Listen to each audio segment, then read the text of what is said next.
coach knows in that situation what to do. And it seems like Sheffield United didn't get it right. Is that when you look at the workload since they've come back, this is the 4th game they're playing in 11 days. And when you listen to Chris Wilder, he has got a perspective on why it is that workload, that many games, has been detrimental to Sheffield United, especially. We spoke about it before, guys, so maybe we can share that with our viewers. Yeah, I mean, the first thing that stands out is that they probably don't have the depth of the other squads in the Premier League. They come from the Championship, maybe their squad is limited, but also they've been without some of their key players because they rely heavily on their centre-backs. They play that 3-5-2 formation where the centre-backs actually overlap the wing-backs and they join in the attacks. And a guy like Jack O'Connell has been missing for them, could be back for this game. So I think that's also had an effect on the way that Sheffield United play. He also said something very interesting in the sense that he said they're missing the 1-week break between each game. Yeah. So for a lot of coaches, and you can see this is a very well-coached team. So it's the type of coach, Chris Wilder is the type of coach who values that week that he has to prepare his team for the weekend. They go through the paces, he puts in a plan in place, exactly how they're going to approach the game, everybody is on the same page as to what they need to do. But now he doesn't have that luxury. So he's got a team full of robots. They need programming during the week. He needs to say, this is the analysis, do this, this, this. Let's work on it for a day or two in training. More analysis. Have you got it right? Play on the weekend. He does not have that option right now, and the players are struggling to deal with having to play every 2 days. Pretty much all he's able to do now is recovery, because that's all you're really doing is you're playing and then it's regeneration and onto the next match, regeneration onto the next match. And so that's why you don't have the luxury of time to put systems in place. If you're planning meticulously for each and every opponent, you can't do the type of work that you were able to do when it was just the regular season. So if I listen carefully, Sheffield United, their form right now, they've got no goals in the last 3 games. However, that's right now. If we're talking in general, Arsenal would be one of those clubs that would easily fit in that for this season. What a poor season. They're on their way, and the history books will tell you this, to the worst season Arsenal has had since 1995, where they finished 12th on the log table. Right now, Arsenal are sitting in 9th position on the log table, and it's been really bleak for Mikel Arteta's men. Well, I think that's where you start looking at the log. The log doesn't lie, and Sheffield United are actually in 8th position and Arsenal are in 9th, so they are in a position higher than Arsenal. And I don't know, I even think to use the word pop is an understatement. I mean, it's really been a disappointing season for Arsenal, but they always seem to turn it around in the FA Cup. They're the most successful team in the FA Cup with 13 FA Cup titles, and however much their struggles are in the league and whichever team they seem to put in the FA Cup, but they always try to get it right in the FA Cup. I mean, they've progressed in 13 of their last 15 quarterfinals of the FA Cup. So they'll feel like because they've got no chance in the league, obviously, and they've got a slim chance of making those places to Europe, the FA Cup is probably now their ticket to get into Europe and their ticket to salvage what's been a really poor season. It's a ticket you need to get by winning away from home today. And the form away from home this season, Mark, for the Gunners, no gunpowder. They go out there with water pistols. They literally cannot play away from home. Yeah, they have been poor. And, you know, when we look at it, you have to see what we're saying about the two teams. We're saying Sheffield have done really well this season purely because of expectation. Nobody expected them to come in and be the team that they are and challenge and stay in the top half of the table for the length of the season. And then we look at Arsenal. We know what the expectation is of them. They should be fighting for the top 4. They should be at least in the top 6. So it's all about expectation. Are Arsenal playing as bad as people say they are? Yeah. I don't think so. He just said the log doesn't necessarily. lie. The log doesn't lie, yes. I'm talking about performances. Ultimately, results are what matters. Ultimately, results are what matters. But this is a team that I am excited about. Right now, the results are not that great, but I love what Mikel Arteta is doing. I think they're still a few players short of being a challenging team, but the way they play, with when you look at the exciting football that they do produce at times, it's a team to be excited about. And I'm hoping that they give him enough time in order to get this right. It's Pirates under Papic. It's yes, the happy people on the That park pitch, exciting football, but no Marai. trophies. But I also think what's missing, Thomas, in this Arsenal team is the leadership group. You know, there are no Yeah. leaders in this Arsenal team. There are no hard men in this Arsenal team. That's why their record away from home is so poor, because they can be intimidated by the crowd. They can get pushed off the ball easily. I mean, we know the Arsenal teams of Tony Adams, of Martin Keown. They had those hard men. They had a Vieira in there. They had an Edu in there. And I think just that grit in the middle is missing for Arsenal, and that leadership quality is missing for Arsenal. There's nobody to call them together when they're not performing or when they're 1-0 down to say, guys, let's get it together now. Let's go out there and fight. They're just not fighting enough, and that's what's lacking here. And what's happened between the two teams this season? Because that's going to tell us a story as well. I know a lot of our viewers at home are probably thinking, Arsenal, bigger club, we know them, they should steamroll Sheffield United today. But the form this season says something else. Sheffield United, literally by all accounts, have overachieved this season. So in the first game, they beat Arsenal. Second game, they drew at the Emirates. 4 points They've taken drew at the Emirates. from Yes, Arsenal. They have, but that's now, again, that's pre-corona, pre-COVID. And we've seen what's happened. Obviously, I don't think they've dealt with it as well. Arsenal, I mean, coming into this period, 2 losses, but Arsenal have gotten better. So the 3-0 against Man City, then they lost against Brighton. They probably feel a bit hard done by that. They lost their goalkeeper. It was a tough one. And then they won 2-0 against Southampton. So they've gotten better. So Arsenal is improving, whereas Sheffield, unfortunately, are going the other way. They drew their opening game post-Corona, and now they've 2-3-0 losses. Can they, are they going to improve from there? That's the challenge right now. I like to throw in the bats along the road, because that 1-3-0 loss, the very first one against Newcastle, with John Egan, centre-back, getting a red card 50 minutes into the game, it was 0-0 until that point.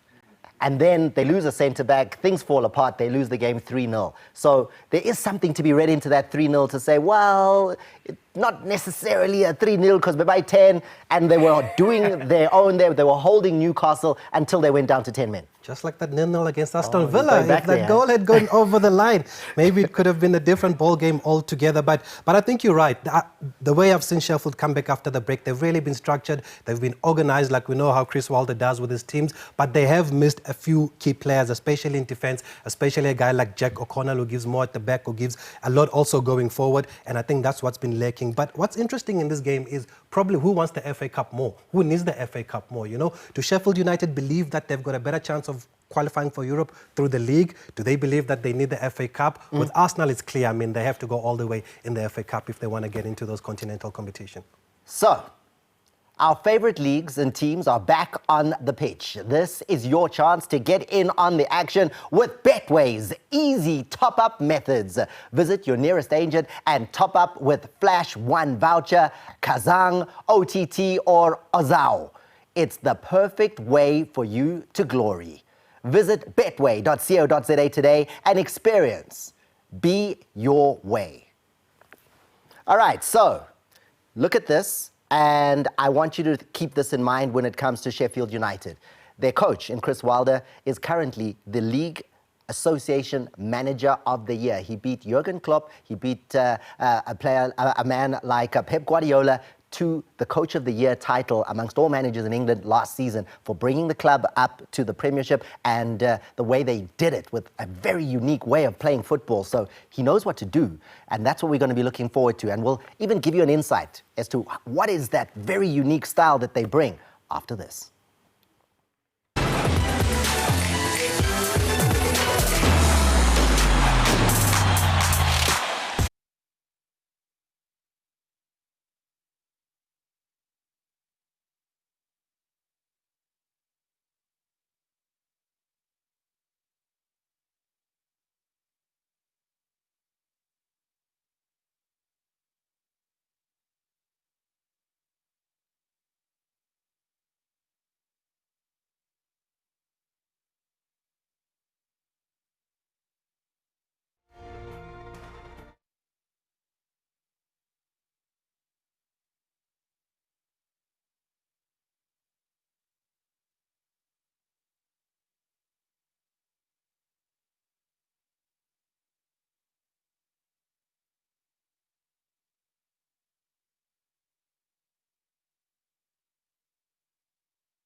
Champions are made on the field of play.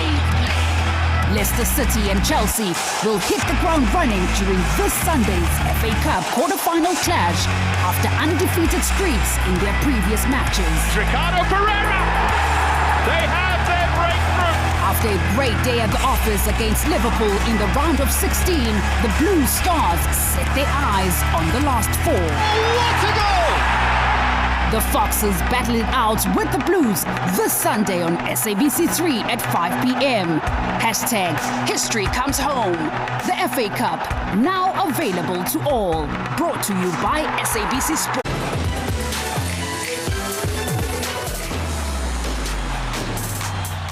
Our favourite leagues and teams are back on the pitch. This is your chance to get in on the action with Betway's easy top-up methods.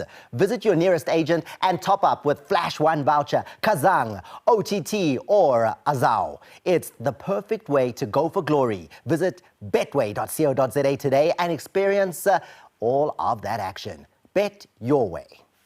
Guys, we've just got a glimpse of the lineups. They're exciting.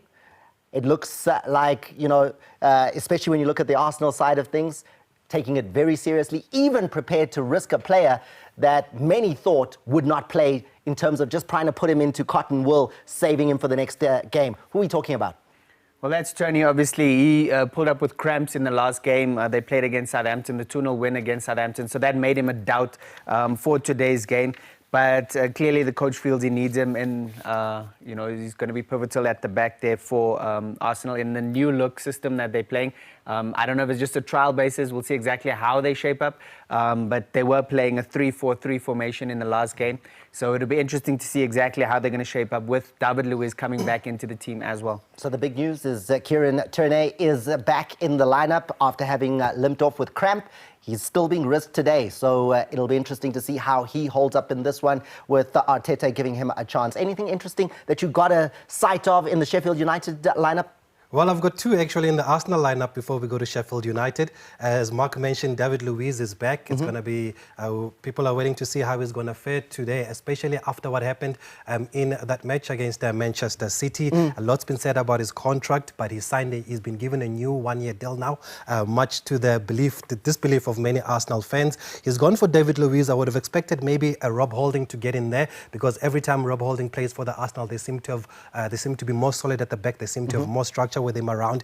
Another interesting one for me is Eddie Nketiah being on the bench. Eddie Nketiah has had a very good FA Cup run for Leeds, where he was on loan, and then for Arsenal. He scored in the FA Cup this season a number of goals, so I would have thought maybe the manager would have given him a run to start up front. But let's see what Lacazette can do next to Saka, who has been the find of the past season or two for the Arsenal. What a start. And then we're going to talk about the Sheffield United squad very shortly. Interestingly, though, is that Henderson, the goalkeeper on loan from Manchester United, he couldn't play in the last game because of the deal between Man United and Sheffield United. He's not allowed to play against his parent club. He comes back into goals, and he's been one of the outstanding goalkeepers of the season. So expect real improvement in terms of how good they are between the sticks. And then centre-back John Egan comes back after having missed a game with suspension against Man United as well there. So that's the latest when it comes to the breaking news when you look at the team sheets. However, the FA Cup, let's look back. Let's give you a sense of the history and the romance and the prestige of winning the FA Cup, the great goals that have been scored through the decades in this fairy tale tournament. It's a powerful tournament for anyone who's able to lift that trophy. This is the Emirates FA Cup. Take a look.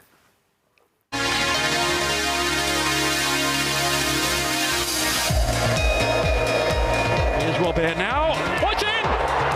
Oh, what a response from Newcastle. It's Bentley. Oh, fantastic goal by the youngster. David Bentley, remember his name. Nice ball forward, nice layoff. Beautiful move. What a special goal by Millwall. It's Neil Harris. They lead 2-0 here.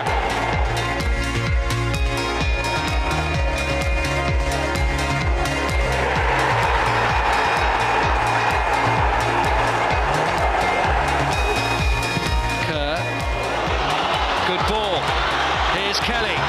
This looks dangerous. Oh, what a goal! Noah Quayle scores for Southend.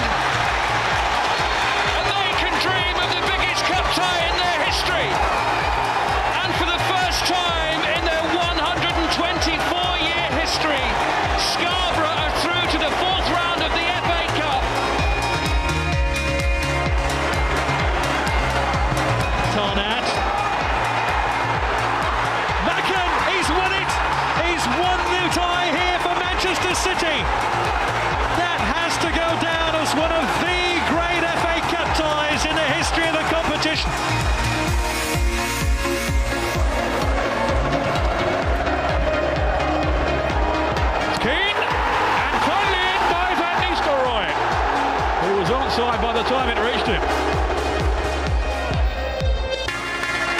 Reyes, and we go from here. Oh, it's in! His first goal in English football, and it's a corker.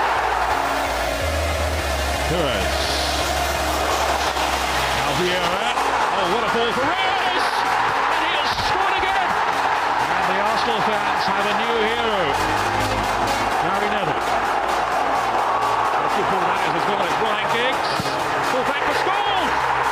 And Manchester United take the lead on 51 minutes. Such a well-worked goal.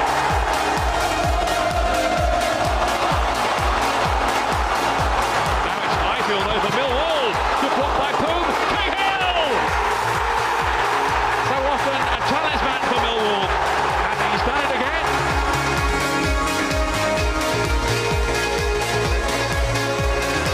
Now it's Giggs again. He might be in here. Ryan Giggs! And Van Nistelrooy! It's 3-0! And now we are seeing the real Manchester United. The Lions' roar has been stifled. Manchester United are the FA Cup winners in the year 2004.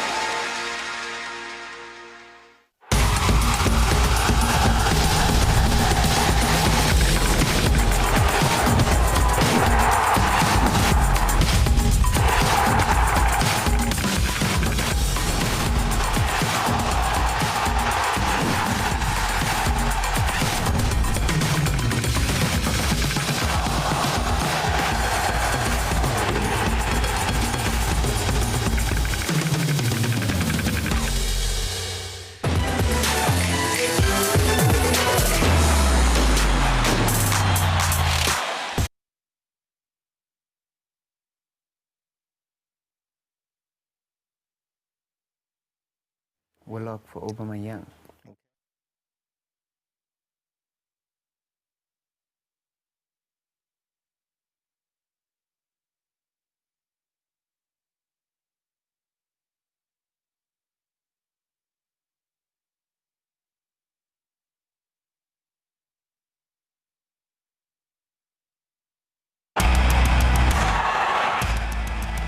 Champions make history, and history is made when last-minute goals take the game to extra time.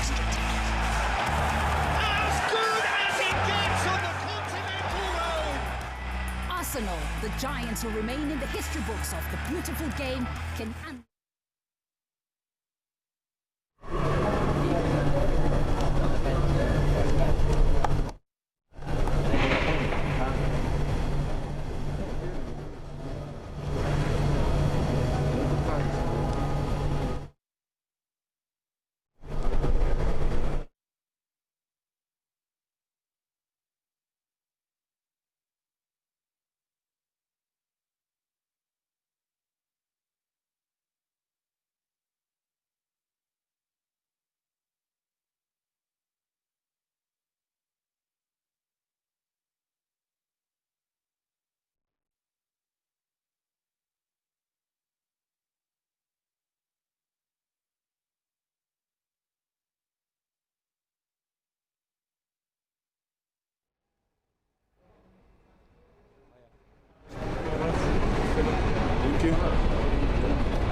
Champions make history, and history is made when last-minute goals take the game to extra time. As good as it gets on the continental road. Arsenal, the giants who remain in the history books of the beautiful game, can unlock any solid defense. Goal of a lifetime. The Blades, Sheffield United, face the Gunners of London, Arsenal. He scored for Arsenal. The FA Cup is coming to your living room this Sunday at 2 p.m. on SABC3. Hashtag History Comes Home. The FA Cup, now available to all. Brought to you by SABC.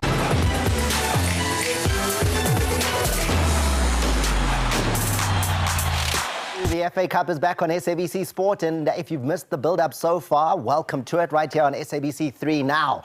We are going to be taking you through these quarter-final games today, the semi-finals as well as the final. And if you look at Sheffield United, yes, they've lost 2 of the last 3 games since returning from the COVID break, but the one thing that's interesting there is that all 3 of those games were away from Bramall Lane. They are now back at home. They are now going to get at least the home change room and the feel of the pitch that they know so well, so that could be a big change for them. They're up against an Arsenal side who have only got 3 wins in the league away from home all season long. So will that be a key factor in all of that as we look at the playing staff of the Blades and how it is that they will line up? The excitement of the FA Cup is upon us. No crowd. That little run on there for the warm-up will be one of the quietest in the history for these Blades fans, these Blades players, because they haven't played at home since their return. This is the first time they will play in front of an empty stadium at home. Yes, but like you said, it's familiar comforts. You know, it's a familiar dressing room. It's a familiar field. Obviously, they've played there numerous times and they've trained there a few times, so that could work in their advantage here. But I'm just worried about their lineup here when you look at the Sheffield United lineup. I mean, we mentioned Jack O'Connell a few times this afternoon. He's still not back. He's a key figure of that defense.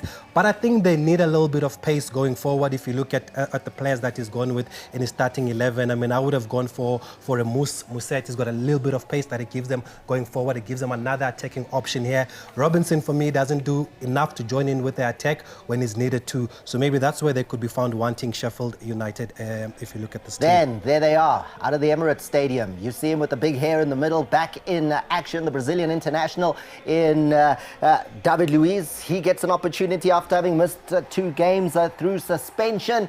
They're warming up the Gunners, the most successful team in FA Cup history. This is their lineup, and there are the playing staff that get the opportunity today. Yeah, it's very interesting here because the coach has actually made 5 changes to the team that won the last match. And you speak about winning away from home. They've only won 3 matches away from home, but the last match that they won against Southampton in midweek was away from home. So they're going to be wanting to do that again. David Luiz has been, you know, all the talk has been about him, especially with the new 1-year deal that he signed after the calamitous game that he had against Manchester City when they returned. So it's going to be interesting to see, but he is a seasoned veteran, and I don't think that's going to faze him too much. He knows what he has to do. He has to make sure that he earns his keep today, and yeah, he's going to have a big role to play. But interesting that Mikel Arteta went for 5 changes, so he's breaking a winning combination. And I'm surprised Pierre-Emerick Aubameyang doesn't get a chance to start today. One of the leading scorers in the Premier League, 17 goals so far to his name, sits on the bench. That's the culture of the Arsenal when it comes to the FA Cup. I mean, they always like to leave their big guns and give the youngsters a chance in this tournament, see how they do, because they believe in their depth. They've got enough quality as far as youngsters is concerned. I think they've got more quality for me than Sheffield United when you look at the overall squad. But one player we haven't spoken about here, Thomas, is Mesut Ozil. Mesut Ozil has not featured for Arsenal since they came back after the COVID-19 break. That's exactly why we haven't mentioned him. Because he hasn't featured. Because he hasn't been anywhere there. But then with them losing 2 of their 3 matches after the break, you know, are they not missing that creativity mark? Are they not missing that spark that Mesut Ozil could give? I know he gets along very well with his teammates, and when he's in the team, they seem to get a lift here. But clearly there is something off between him and the manager here, and that's why he's not playing. I saw something on the internet the other day, one of these memes where they said he's doing social distancing. That's a good one too. And he's been posting a lot of pictures from home also on Instagram, just showing the fans that he's fine, he's not injured. He just cannot make the squad, even for the FA Cup. And that says something about his future at the club. But you did give a little sense there, Tubby, so that you're leaning towards Arsenal being your favourites today. Can I throw a stat out at you that might maybe make you think a little bit differently? That statistic is that not since 2017 December have Sheffield United lost 3 games in a row. So if you look at today, if they lose, that would be 3 games in a row, and that hardly ever happens at this football club. I can throw another stat and say that in the last 15 FA Cup quarterfinals, the Arsenal have progressed 13 times. They've won the FA Cup more than any other team, as we touched on here. So they've got a good feel for the FA Cup, regardless of how they do in the league. The FA Cup always seems to be their go-to trophy here. And like I said earlier on, I believe that they need this FA Cup more than Sheffield United. That's a good stat, though. That's a good stat. I like that stat. The last 13 out of 15 times they've been an opportunity to get to a semi-final, Arsenal have made it to that semi-final. They are really good when it comes to the FA Cup. Now, let's hear from the coaching staff about what they've got planned for this one. Starting out with Chris Wilder, who's a man who'll be very happy to welcome back two of his key men, centre-back in Egan as well as Henderson in goals. But what more does he have to say? You're a tempo team, aren't you? With Yeah, no fans and obviously a long break. I wonder whether that's that. Hey, listen, let's cards on the table. 30,000 people inside here on a Sunday afternoon with a few beers inside them, playing the Arsenal. Hopefully, I'll do a little bit of a rain dance as well to make sure the weather suits us a little bit. But yeah, I mean, we're missing that experience. But it's got to come from within. As I said, we're a little bit short. But saying that, in isolation, second half at Newcastle, down to 10 men, he's comfortably beaten, and Man United are on a different level. Man United are on a different level to us anyway. As a promoted side, they are with the players that they've got, and they hit form, and we couldn't cope with them. So to lose to Manchester United is no great disgrace, but from our point of view, we need to up our levels a little bit to give us an opportunity of turning the likes of Arsenal over in the cup here this afternoon. And they're obviously a big name club, but there's a bit of a brittleness maybe about them as well. If you can get into their ribs, might be a good day. Well, they might be looking at us at the moment and thinking exactly the same. So we just got to concentrate on ourselves. You know, we're pretty much back to full strength, which is good for us. And we've had a couple of good days. You know, we've given them a couple of days off, and you know, yesterday was a really positive training session from our point of view. So we're ready, and hopefully you'll see that in the performance. Good luck today. Cheers, Matt. Appreciate it. Cheers. Thank you, mate. All the best. Yeah, Tabi saw a good training session yesterday. They're feeling good. However, let's just talk about this one thing that Wilder has brought to the Premier League. Surprised a lot of coaches, Pep Guardiola as well as Jurgen Klopp, saying they love what he does when they're on the attack and how he uses the centre-back. Yeah, well, obviously, you're speaking of the overlapping centre-backs. Who's ever heard of that? Exactly. I mean, we know about wing-backs, but never really see anything in terms of an overlapping centre-back. But that's just the nature of the game these days. Everyone has to, you know, come with their own flavour, their own style. And Chris Wilder certainly has done that. He's literally caught the eye by the way they've conducted themselves throughout the season. They've been different to everyone else, and they've, you know, been true to themselves. They've tried to play their own football and not copycat anyone else, and that's what sets him apart. Watch Chris Basham today. He's the man to watch in that system that they play that's so unique. Overlapping centre-back. When they attack, watch the centre-back get all the way forward in open play, not even just waiting for a corner kick or a set piece. He tries to get right to the top of the triangle and tries to be one of the first men into the box. It's a unique thing and needs a big gearbox to try and achieve, but that is how they play. Now, Mikel Arteta, what can you have to say for the Arsenal? Mikel, is this maybe a good time to play an FA Cup tie against Sheffield United, do you think? Well, it's always great to play a cup tie. We know how good they've been at home, how strong they are here, how clear is what they do, and it will be a tough game, but it's always to be in the quarterfinals.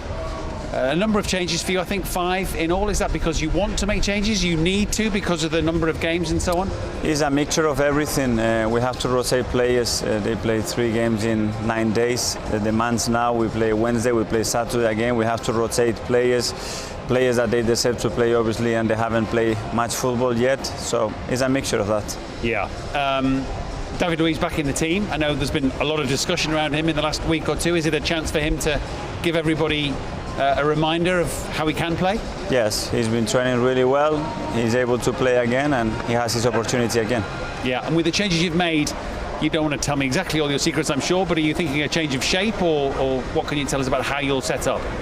No, we have a few different ways of playing, and we have to adapt to the players and try to put everybody in the right position. And of course, it could be a long day physically, so you may want to make changes within the match. This could be extra time and penalties if required.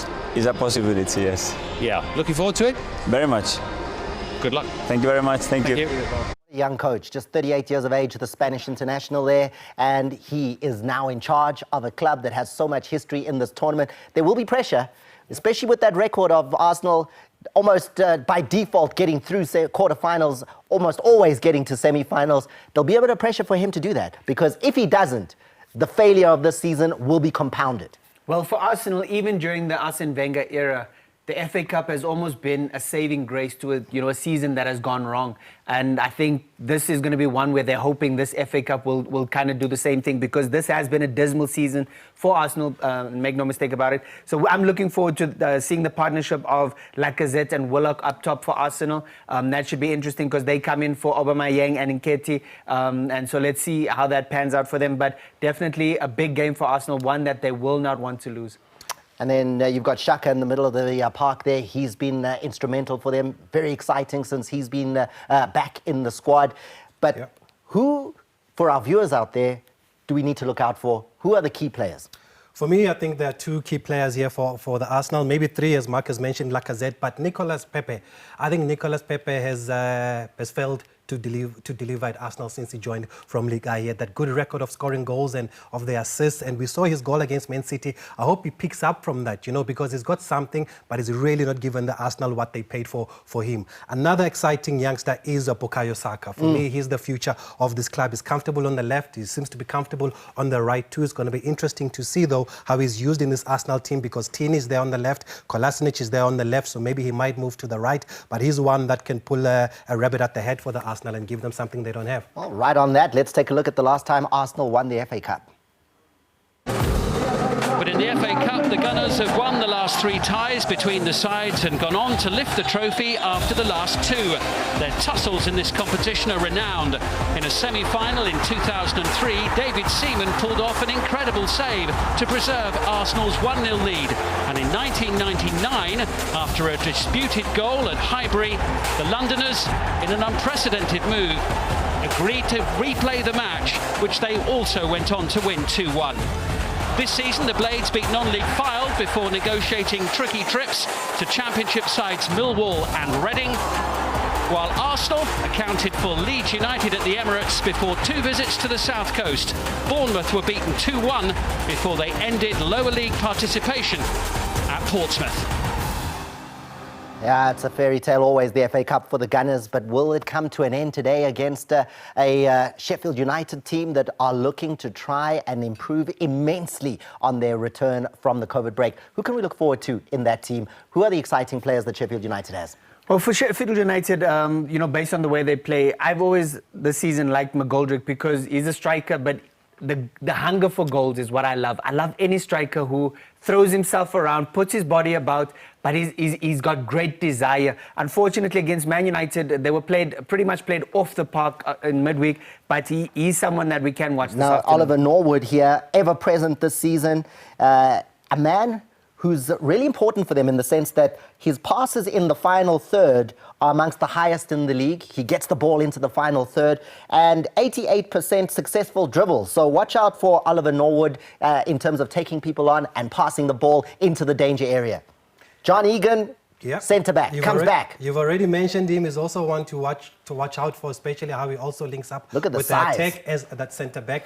But the one thing about Sheffield United, Thomas, is also that Chris Wilder, for me, has given them an identity. They used to be a team that was physical, that just played Route 1 football in the beginning, like the Wimbledons of old. But now they actually play possession-based football, and they actually play the ball out. They play it on the ground nicely, and they've got an identity as Sheffield United. And I think that's why they've been one of the most successful teams in the Premier League so far. Now, one thing you don't need to be too surprised about is that you will hear the crowd making a noise in the background. That's just the magic of television, right? It's something that's there to make sure that you enjoy the game more. It really is being played behind closed doors. Let's take a look now at this encounter. Sheffield United, Arsenal, the first of the quarterfinals we'll bring you today.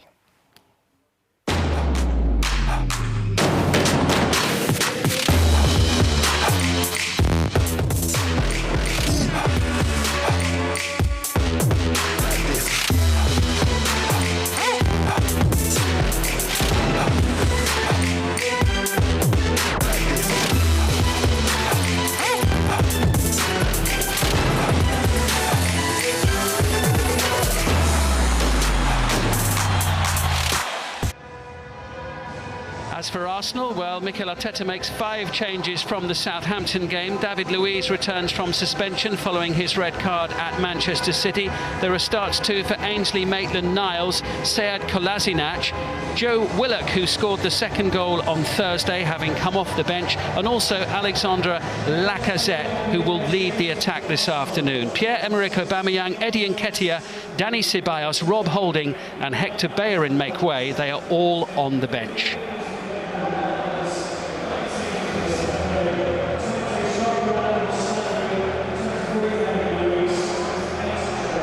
So big opportunity here for these two sides to continue the push for some silverware, and it really would be great from Sheffield United's point of view, wouldn't it, the season that they've had, if they could cap it off by going all the way and reaching the FA Cup final.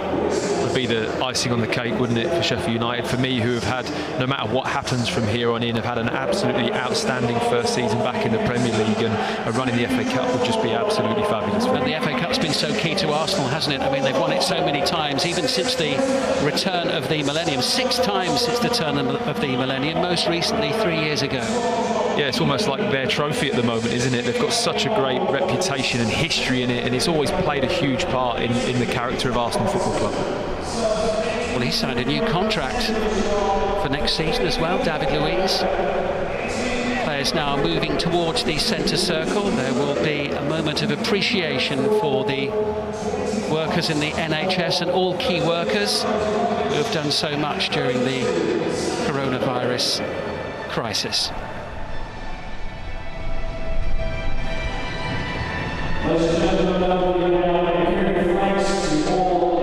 Martinez starting for the second time since Bernd Leno picked up an injury at Brighton last weekend.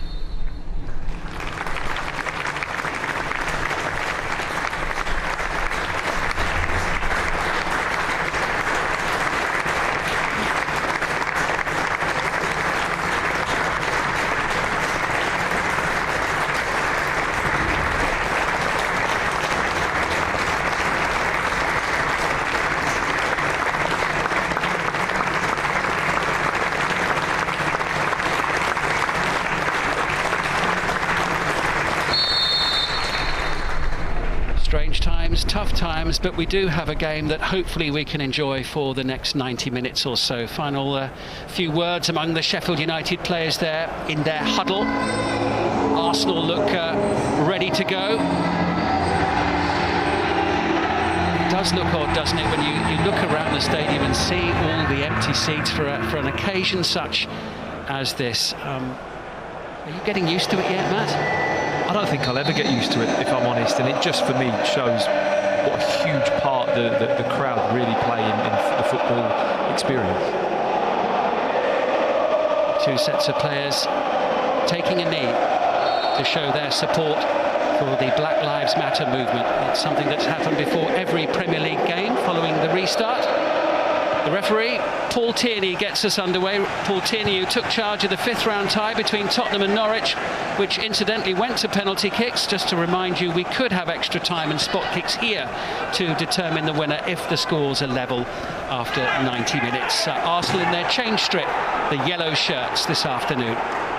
It's a good early tackle there from Maitland-Niles, wasn't it? Putting the marker down early on. This is an FA Cup tie. It would normally be real hustle and bustle, and he really fired into that challenge. Well, Maitland-Niles is a player, Matt, who's been on the outside looking in for a good portion of the season, has he? Had that red card against Aston Villa in the autumn, and he's not played much of a key part in recent months for them. Did come off the bench at Southampton the other night. Swift challenge coming in on Mustafi. Well, there's Chris Wilder, and what a job he's done. He took over 4 years ago last month at Sheffield United, won the League One title in his first season. That's the 3rd tier of the English game. Then finished 10th in the Championship before winning promotion last season, and now they're 8th in the Premier League and have had an excellent campaign. Tierney now for Arsenal. Too far in front of Saka on the far side, and Henderson is cap on to shield his eyes from the Yorkshire sunshine. Back in goal for Sheffield United. Didn't play in the midweek defeat at Old Trafford. Of course, he's on loan from Manchester United. And I think that's pretty big for Sheffield United that they've got him as well. His form has been excellent this season, hasn't it? It's been an absolutely superb addition, hasn't it? The confidence that he has, which you must have as a goalkeeper. He really shows that as a young player, and he's really grown through this season.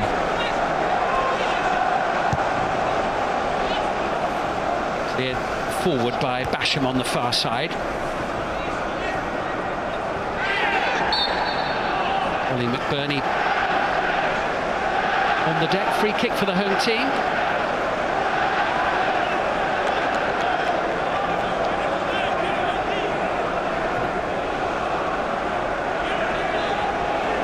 Arteta saying on Thursday it was squad management to leave out Matteo Guendouzi.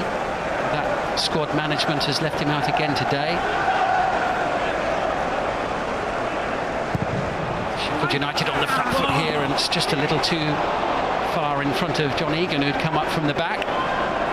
Be frustrated with that, Sheffield United. It's the first opportunity to really test Arsenal in an area which they're not particularly great at in defending set pieces, and delivery really needed to make them work.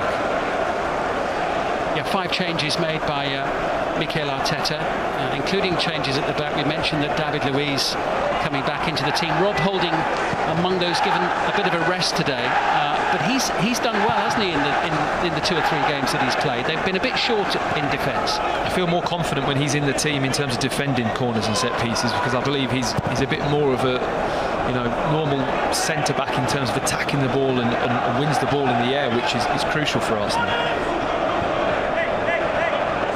Here's Willock, who came off the bench at St Mary's on Thursday night to score a late second goal for Arsenal and secure the points. Blisteringly hot on the south coast. It's interesting. We spoke a little bit before the game about the formation. It does appear that Arsenal are playing a back three, which does suit David Luiz to play centrally in the back three. For me, that's the only position he can play as a centre back, and you really allow him to thrive. This is Nicola Pepe on the right-hand side for Arsenal. He scored a lovely goal at Brighton recently, and what turned into a 2-1 defeat for Arsenal. Kolasinac away to Tierney. Tierney looked as if he'd got a muscle injury potentially the other night, but it was just a cramp. So he's back in the team today, but get the impression that injuries may be more frequent than normal given the resumption and the intensity of the games coming one after the other. We saw it in the Premier League yesterday with Matt Targett, who plays at left back for Aston Villa, suffering a hamstring problem in the opening 5 minutes or so. Yeah, well, especially for Tierney, when you're recovering from 2 quite long-term injuries as well, it's a big ask for the body to play this amount of games in such a short period of time. Just out of reach there for McGoldrick, and Martinez quickly releasing the ball. Luiz. Maybe Martinez can expect a little run in the team with the injury to Bernd Leno. Looked nasty, didn't it, at Brighton for Leno? But actually, given the context of that, it's probably a best-case scenario for Arsenal, isn't it, really, that they're now expecting him back in full training within 4 to 6 weeks? Like I say, maybe 6 weeks injury from when you look at the pitches, and we've seen so many times that the knee kind of give way when the studs are in the turf. It can sometimes end up with a really long, 6-month layoff. So I think they're really pleased with the diagnosis on that one. Sheffield United, who last reached the semi-final of the FA Cup, team losing 5-3 to Hull at Wembley, and of course going on to play Arsenal in the final, taking a shock early lead before ultimately losing that one. But Sheffield United were in the 3rd tier the last time they reached the last 4. Very different situation now. McBurney, Egan rolling it back under pressure from Willock. I do remember that game with Sheffield United when Arsenal scored the goal. I was on the bench that day in '99. I remember it so well, and Steve Bruce's reaction. He was adamant to pull his players off the pitch that day. It really was a strange That was quite something, wasn't it, to replay the match? Yeah, it really was. It was the fair thing to do. So I actually agree with what it was. But I just think the players, Carnu and Mark Overmars, just didn't quite understand what was going on and didn't give the ball back to Sheffield United. Yeah, for those who missed it and joined our coverage a little bit late, it was a controversial goal, wasn't it, that led to that decision? Yeah, it was a goal that the free kick. Sheffield United kicked the ball out and they should have been given the ball back, but I don't think the player concerned, Kanu, actually saw them kick the ball out, so he just played on as normal. Arsenal scored and there was uproar. Egan to the near side, and Sheffield United looking to break. Played forward by Jack Robinson. Here's David McGoldrick now, faced by Mustafi. And Robinson, deflection carrying it behind. It's going to be the first corner of the afternoon. Well, that's going to be a feature of Sheffield United's play today. The two centre-forwards are going to want to exploit that space down the sides of the three centre-backs. Is something that Arsenal are going to struggle to deal with, and McGoldrick and McBurney are very good at that. They'll be able to set up other opportunities like this. Jack Robinson, a January arrival from Nottingham Forest, getting involved in the attacking play there. There's McBurney. What can Sheffield United do here? Martinez staying on his line. This is Ender Stevens. Arsenal standing firm for the time being.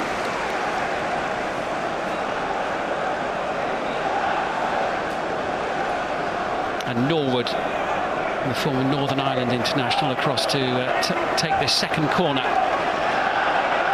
Egan looking to head towards the far post, having come up from defence, and it's aimed towards John Egan, and it's headed over the line by John Lundstrom, and Sheffield United strike first, and it hasn't taken them long at all. Great start for Chris Wilder's side from the second corner of the game. Arsenal are behind. Sheffield United lead by 1-0. Well, I hate to say it, but it doesn't surprise me. Arsenal conceding from a set piece. They haven't looked great defending the first two. They lose the first contact. The two big Sheffield United players arrive at the back post between Norwood and Egan. They get the contact, and there's Lundstrom in where it hurts. Picks up a great little position inside the 6-yard box just for opportunities like this. So we're just waiting for confirmation. There is a little check as to see whether there was an offside involved there. So we will have a brief break while we await for the outcome of that, but I assume that's Lundstrom or McGoldrick.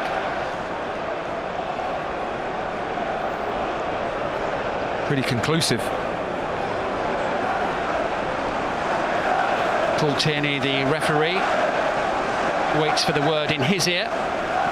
So it looks as if we're still going to be level at 0-0, clearly offside, and Lundstrom denied the goal, and Chris Wilder left disappointed. But a bright start from his team, but you could see there was no argument with the call.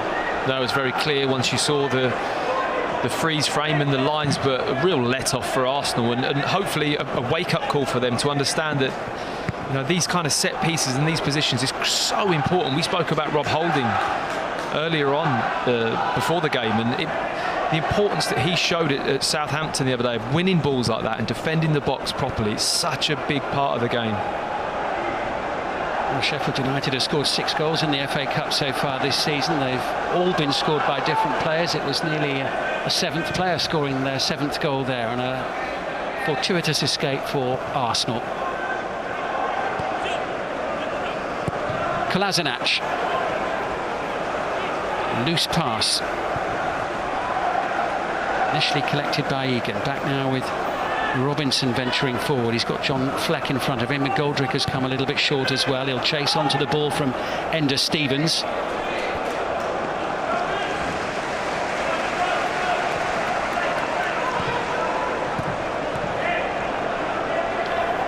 Pepe. Get the free kick for the challenge by Robinson.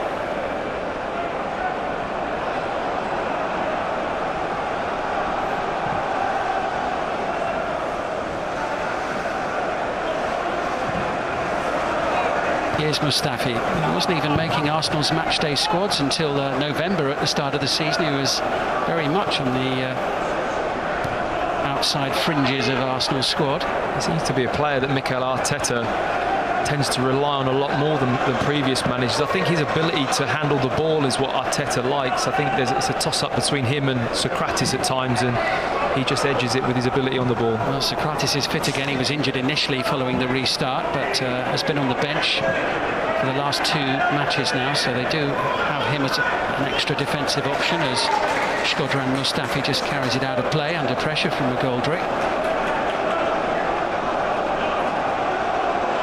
David McGoldrick, who scored in the last round, 2-1 win at Championship side Reading, scored the winning goal.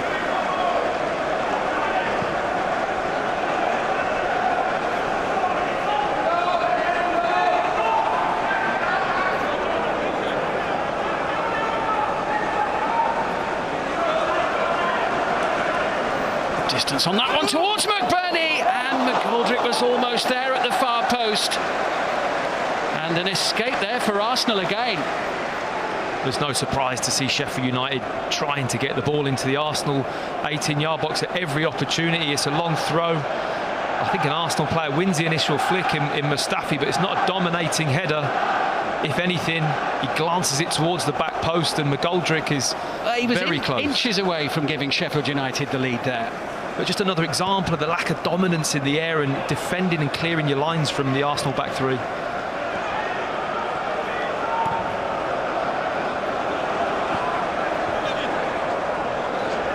Well, a less than assured start to the match from Arsenal's defence, but promising early signs for Sheffield United. Here comes Kieran Tierney, though. He was looking for Willock. Comfortably dealt with out of play for an Arsenal throw.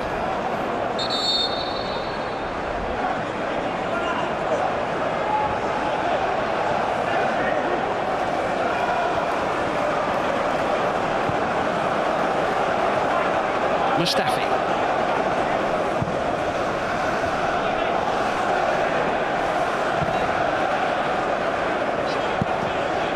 Louise finding Tierney. He's got Kolasinac nearby. Granit Xhaka available and now in possession.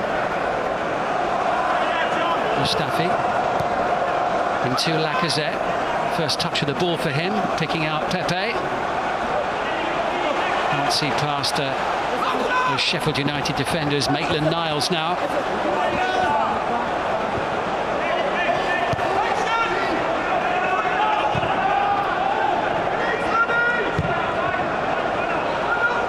Louise is going to have to chase a little bit to retrieve it. It's good pressure from Sheffield United, isn't it? They're very well drilled, playing against another team with a back three, so almost a match-up, bar the two front threes or front twos are different, but seems to may play into Sheffield United's hands here. Louise.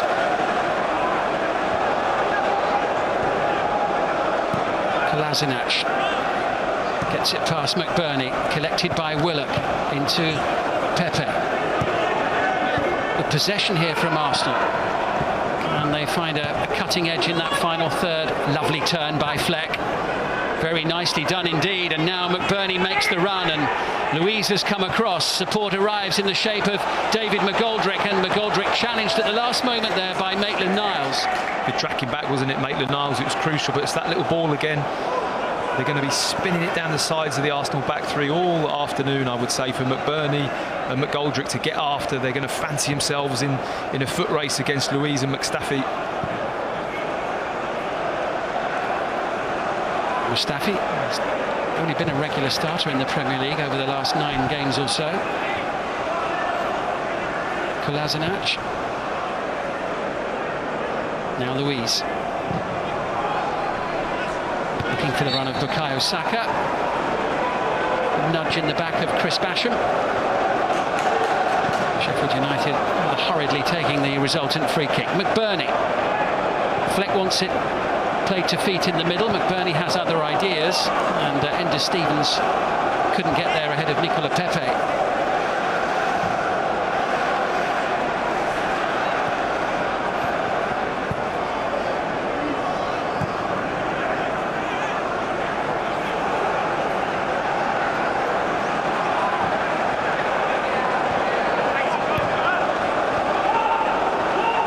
With a chance to advance. Support from Maitland-Niles.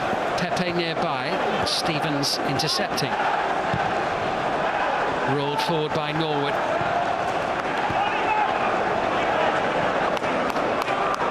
And just off the boot of McGoldrick. Chris Wilder out there on the edge of his technical area, encouraging his players. He'll be happy with the start that they've made. I think he'll be really pleased, if I'm honest. I mean, possibly 1-0 after another opportunity and showing that they've got a game plan. They've been lacking a little bit in these first 3 games. It's been a really difficult restart, but they've certainly started this one well. Saka finding Tierney. Kolasinac.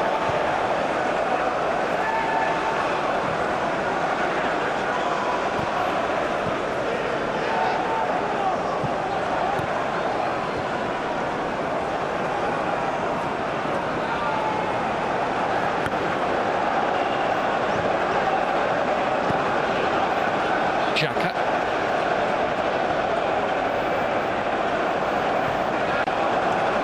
Arsenal with plenty of the ball, but not really posing a threat with it at all in the opening 17.5 minutes. Sheffield United working hard when they don't have possession. That is the only thing, you know, you do have to work a little bit harder out of possession, but I have to say Sheffield United seem to be quite comfortable with Arsenal stroking it around the halfway line. And then Mustafi's given it away, collected by John Fleck in midfield. Player who returned for the last couple of matches, I should say. Missed the opening game after the restart at Villa. Stevens venturing forward, little deflection off Xhaka. Falls at the feet of Robinson.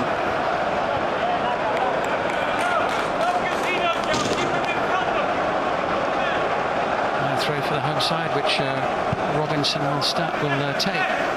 He's going to leave it for Stevens in the end.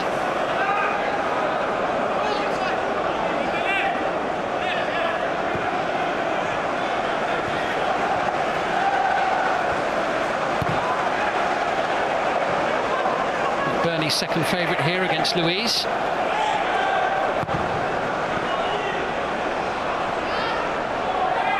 Foul on Lacazette by Robinson, underneath Mikel Arteta's nose.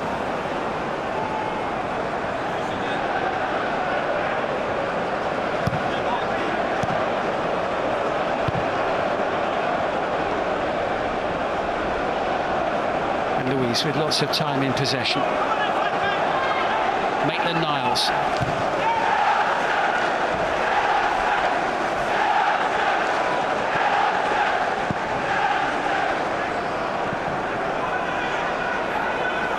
Have you noticed much about the pattern of play in the games that we've seen since the restart overall? Do you notice some different things in terms of how the players approach it? I mean, you don't see as many really fierce challenges, for example.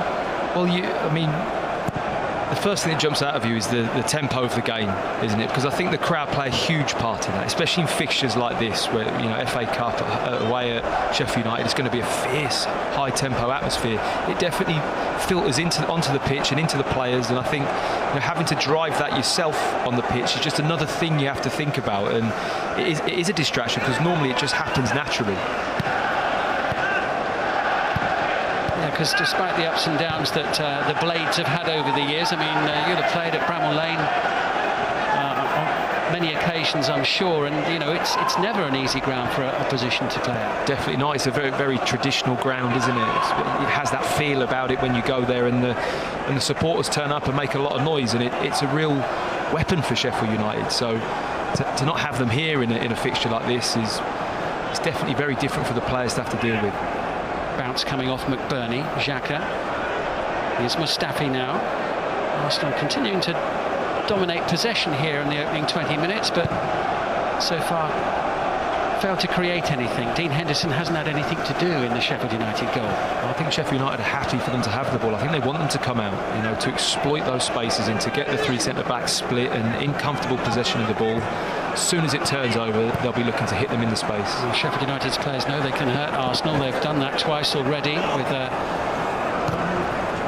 header, a goal which was ruled out for offside, and also another one at the far post which was almost turned in. They're going to have some defending to do now. Robinson putting it behind for a corner. Chance for Arsenal to test the Sheffield United defensive capabilities and put a good delivery into the box.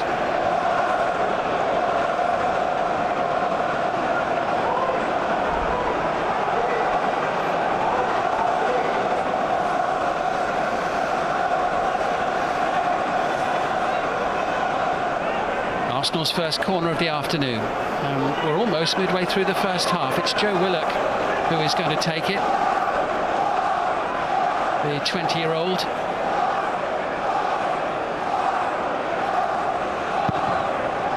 And it's a dreadful corner. Easily dealt with by Sheffield United, but then McGoldrick loses out and Willock with a chance to make amends. Will it be a better ball this time? Saka looking towards that far post area. Basham's header away. Mustafi had been waiting beyond the far post. Here's Kolasinac. Saka faced by Stevens. Now Kieran Tierney. And Lacazette down right on the edge of the penalty area. In fact, according to the referee, just inside it. Penalty for Arsenal. Well, I did think when the contact was made and I saw where Lacazette fell, I thought that's just inside the box. It'd be really good to see the replay. I think the contact, yes, is just inside the 18-yard box line, partially on the line.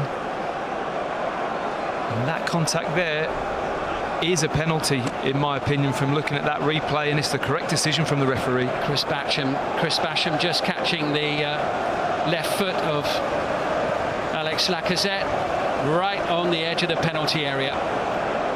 Nothing, wasn't it? It's a real mistake from Basham to dive in there. Just hold Lacazette up. He doesn't need to go fishing for that ball. Well, having come close to taking the lead themselves on more than one occasion, Sheffield United concede a penalty kick. And Lacazette just taking a bit of time to get back up again. Really felt that on the back of his left foot.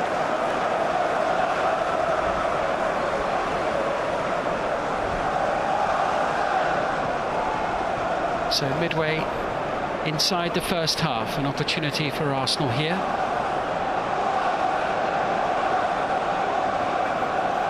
He's struggling a bit, isn't he? He is. I didn't expect him to, you know, after seeing the contact, to be struggling this bad. But sometimes when another player's foot comes down, because I think he made the contact and Basham literally stamped on the side of his foot, so he'll probably have some heavy bruising, or you know, it's quite a sensitive area on top of the boot. Sure, we'll be able to shrug it off and carry on, though. They're taking their time, aren't they? Nicola Pepe is the man who will take it. Would Lacazette take the penalty? I'm pretty sure he would. Yeah, they'd have been waiting for him to see whether he was okay, but he needs a bit longer to recover from that tackle. Big moment then here in this Emirates FA Cup quarter-final tie. Nicola Pepe for Arsenal. And they lead by 1-0. Perfectly placed into the bottom corner. The Frenchman gives Arsenal the lead just past the midway point of the first half. Well, I didn't feel that confident when I saw his facial expression, stepping up to take the penalty. It can be difficult when you get that dropped on you. I'm sure they'd be expecting Lacazette to have taken it, but what a cool finish. Really kept his head nicely, kept it simple, nice and low, and pulled it across into that bottom corner. Clinical penalty, and Arteta delighted with that. Kept it low and kept it out of reach. There's the challenge again, where Lacazette was upended by Chris Basham. Just draws him in, doesn't he? Just forces him. It's quite clever from Lacazette. Gets his body in there and just draws the tackle from Basham. So just hold him up. He doesn't need to make that challenge in there. And we will have the first half drinks break now. This was another regular feature following the restart. It's like a tactical timeout, isn't it, really? It is, and I've heard a lot of different comments about it. Players saying, well, I don't know why they need it. I wouldn't like it if I was playing, and I can understand it can disturb your rhythm. But you wouldn't like it, or you would? No, I would just rather keep playing the game. If you're in the rhythm, just keep playing. But having been at Southampton on Thursday, I can understand why it's been brought in. You'd have wanted it after 10 minutes at Southampton on Thursday. You really would, and at this time of year, I know it's a bit of a toss of the coin what the weather's going to do, but if you do get a day of 30 degrees plus like that, and it's a midday kickoff, it is pretty crucial that you do have a little bit of a shady drinks break at some point. Well, Mikel Arteta seems to regard it as a very handy opportunity to have an impromptu tactical discussion with his players. You can see Alex Lacazette there, just going out of your picture on the left-hand side, back off on his feet and seemingly moving okay now. Well, his team are ahead, Arteta, but I think he knows that there's been it could easily have been a different situation with the start that Sheffield United made to the game. If you've just joined us a little bit late, they scored early on in the match, but John Lundstrom offside, so overruled on VAR, correctly so. And then they had another near miss as well when a long throw-in was flicked on and David McGoldrick almost got on the end of it at the far post with not a defender in sight. Yeah, they've been a little bit less than convincing, Arsenal, haven't they? And to be ahead in this game is a real bonus, but it gives them something to hang on to and to build off. And generally when you score, everyone just gets that little bit of a lift.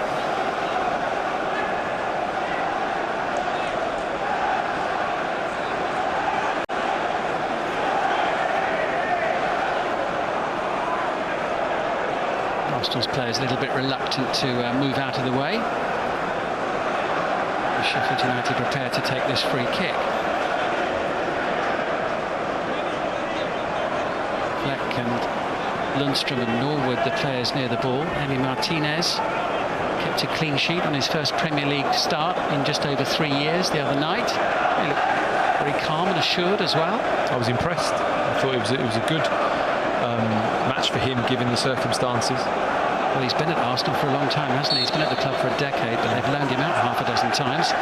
Here we go, and the ball drilled in low by Fleck.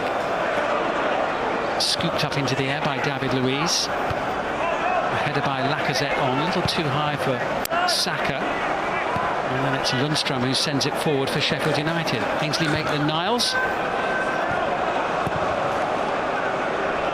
And Emi Martinez gets things rolling. You mentioned that he's been sent out on loan half a dozen times, Martinez the goalkeeper, but he's had plenty of experience. I mean, in recent years he's been at Wolves, at Getafe and at Reading, so he has had plenty of first team football, although not with Arsenal, as Pepe tries again and brings a sharp save from Dean Henderson. It's much better from Arsenal, isn't it? Good link-up play between Lacazette and Pepe. Good running off the ball, an initial header. That's a nice pass from Lacazette. He just lets the ball come across onto his favoured left foot, Pepe, and it's a smart save from Henderson. I think Pepe's just starting to find his feet in the English game a little bit. I mean, they paid a lot of money for him, didn't they? Yeah, he was far from the polished article with the fee that they paid. You know, a lot of people raised their eyebrows, but I think given time, it's a slow process to get the best out of him.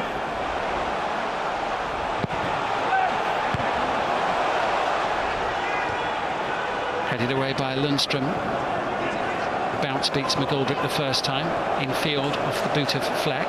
Saka, Willock, the two Arsenal youngsters combining, and Norwood gets back, and I think it was Norwood's boot that sent the ball back towards Henderson, and Henderson quick to get rid of it before the referee thought anything more of it. I don't think it was an intended back pass, was it? I think the referee recognised that. It was almost a tackle from behind, with Norwood just getting his foot in and stealing the ball from Saka.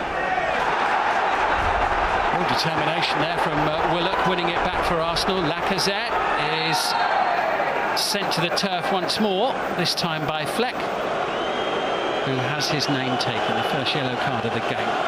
That wasn't a difficult decision from the referee, was it? Fleck was never going to get to the ball before the player went to ground and tried to tackle straight through Lacazette to win the ball. It's always going to be a yellow card, this one. You just can't come from that angle. Yeah, it was a poor challenge, wasn't it, from Fleck? It was a bad tackle, yeah.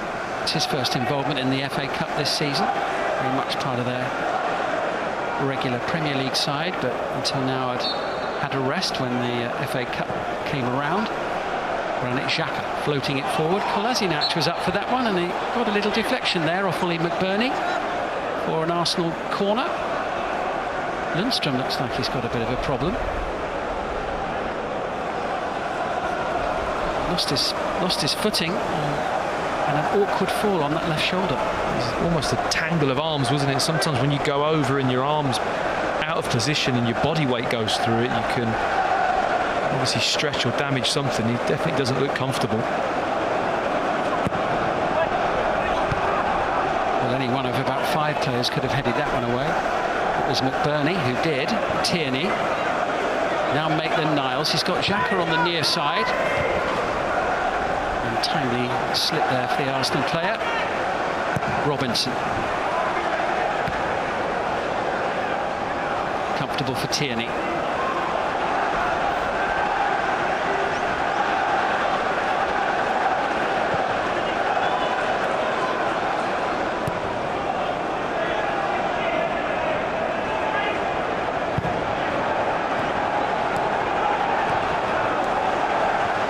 This is normally where you might see Sheffield United come a little bit higher.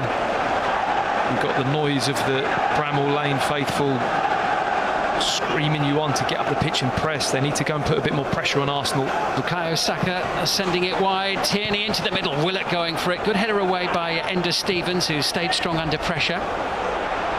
Tierney once more. Saka tiptoeing his way through, but it's George Baldock on the far side, who deflects the ball over the touchline for an Arsenal throw-in.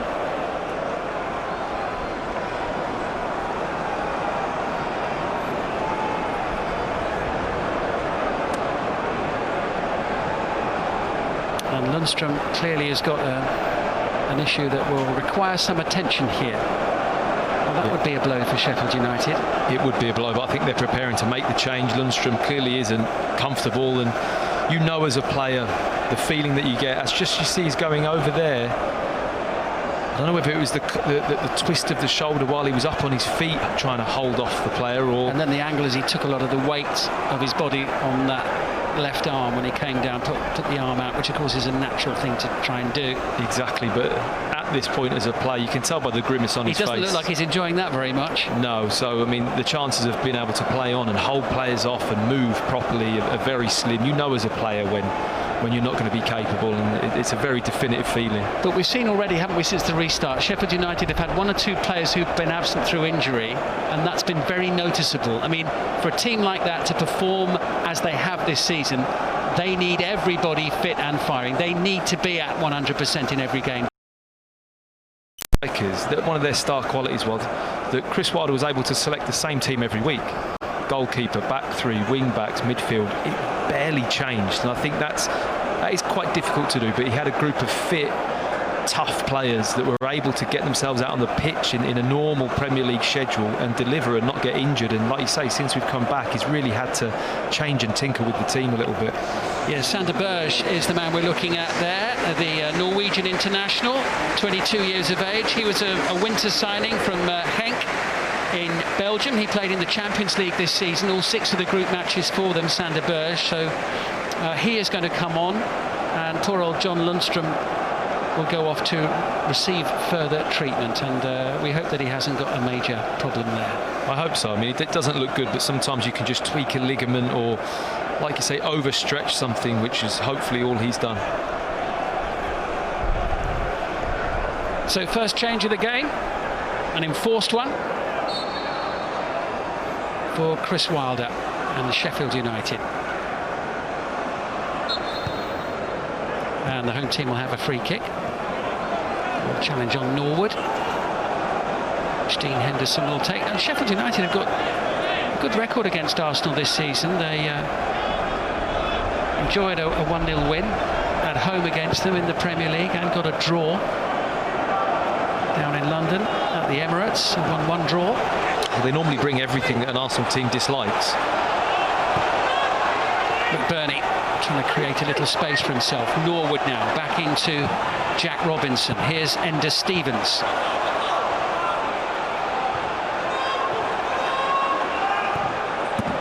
Robinson looking for McBurney. Arsenal standing firm and will have a throw-in as Maitland-Niles sees his attempted pass down the right wing deflected out of play.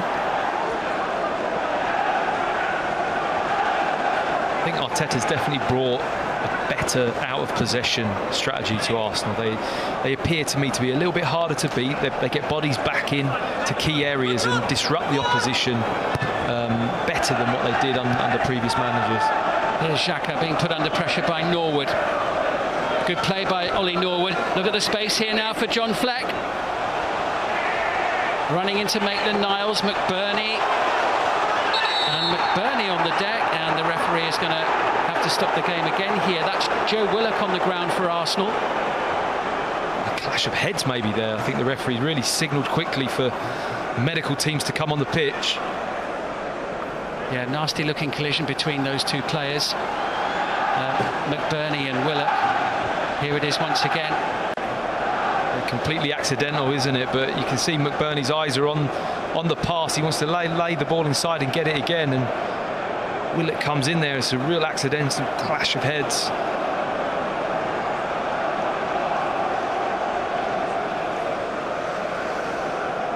So another stoppage for the medical teams to deal with.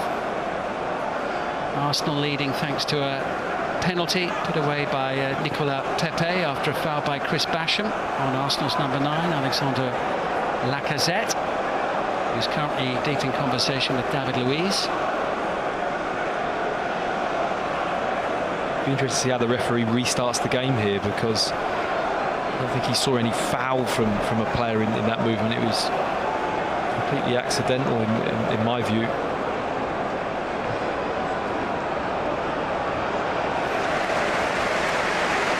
Good to see the players okay. McBurney back up on his feet.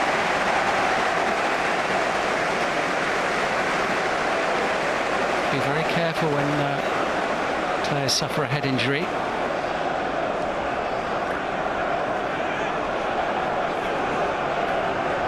The awareness around that subject is so much better than what it used to be. Yeah, an awareness that needed to be a lot better as well. Absolutely. Well,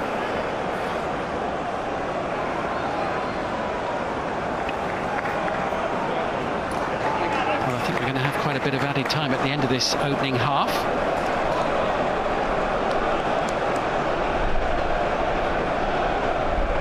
Oh, good to see both players back up on their feet.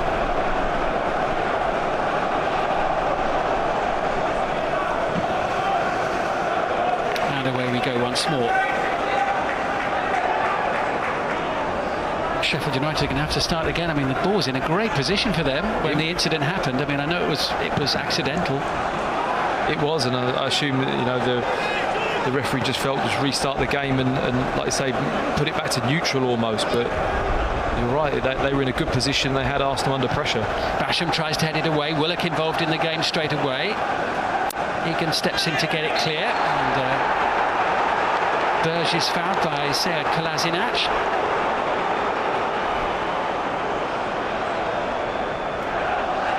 Six minutes plus added time remaining in the first half here.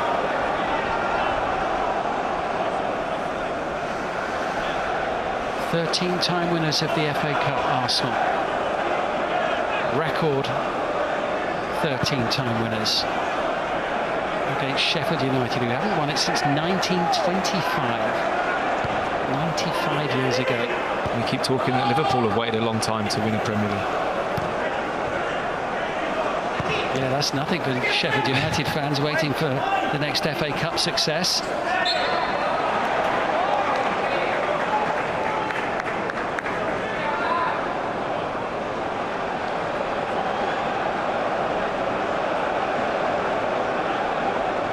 Arsenal free kick, in no hurry to take it. Last 5 minutes of the first half. Here's David Luiz. It's interesting to think whether Mikel Arteta has changed the formation today because of Sheffield United's shape, or to factor in playing David Luiz in the team. It'd be really interesting to know, because for me that is the only position he can play for Arsenal, and I think this showed that it's the only position where you can get success from him in the team, and whether that's going to be something moving forwards for Arsenal if this goes well today. It'd be interesting how it affects Mikel Arteta's idea of their tactical setup.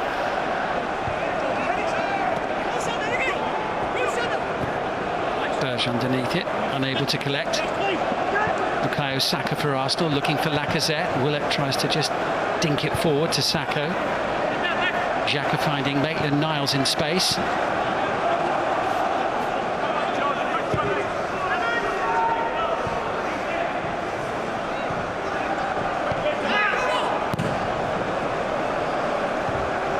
Into Lacazette, but one in the air by Basham. Henderson under a little bit of pressure there from Alexandre Lacazette. Here's Baldock now for Sheffield United. I think the ball had just gone out of play. It's going to be an Arsenal throw-in. Arsenal with the advantage here then in the latter stages of the first half, and such a good FA Cup quarter-final record. Arsenal progressing from 13 of their last 15 FA Cup quarter-finals. Kolasinac forward. Tierney challenge, flag had gone up. Sheffield United just struggling to get that bit of momentum, aren't they? Showing signs of applying pressure, but they can't sustain anything at the moment. The passing's a little bit loose. They're not particularly direct, which is normally a good quality of theirs at home. Maitland-Niles now for Arsenal. He's away from Robinson. Henderson merely beats it away, and Basham able to clear the penalty area. Back to Kieran Tierney, and it will be a goal kick. It was a really irregular piece of goalkeeping technique, wasn't it, from Henderson? I suppose he got the job done in the end, but it's a nice burst of pace here from Maitland-Niles. Goes past Robinson easy, and that's highly unusual from Henderson. Spoons it up in the air, but makes it difficult for the Arsenal players to get the ball down with Tierney. Little dipping volley to finish. I think you might have to wait a little bit for your half-time coffee, Matt. We're hearing that we're expecting around 7 minutes of added time at the end of this opening half because of all the injury interruptions we've had. Bukayo Saka now for Arsenal, and Willock trying to skip through into the penalty area. Here meanwhile is Norwood. Berge, Fleck, just hauled to the ground. I didn't know you were getting the half-time coffees in, Simon. There's a first time for everything. Back with Egan now for Sheffield United. Berge tiptoeing his way forward. Robinson.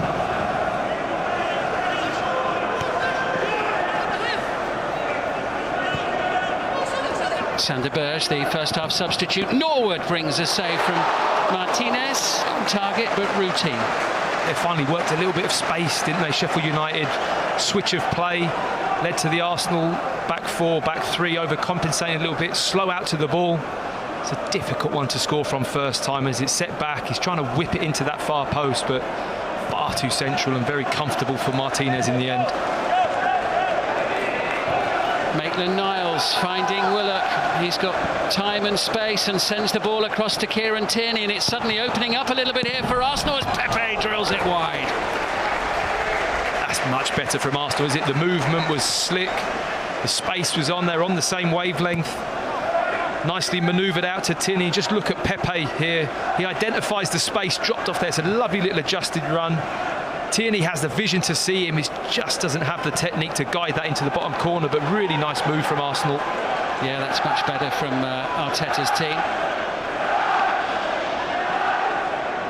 Sunny but breezy in Yorkshire today for this one as Norwood sidesteps Lacazette. Finds Stevens.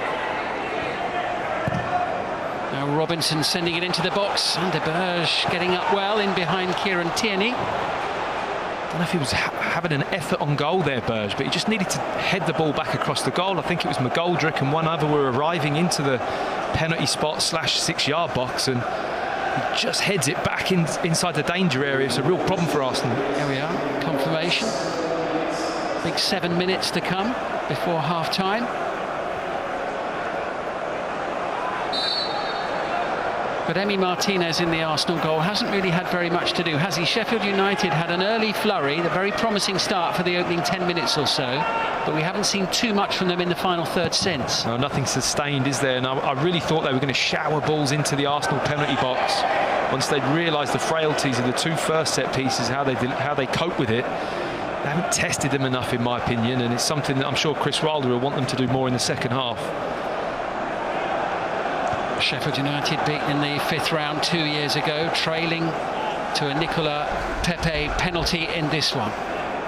In added time at the end of the first half, Joe Willock fouled.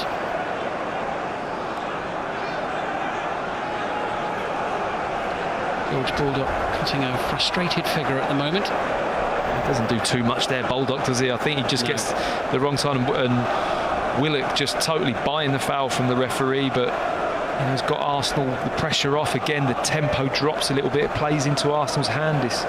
it's good game management at this moment in time.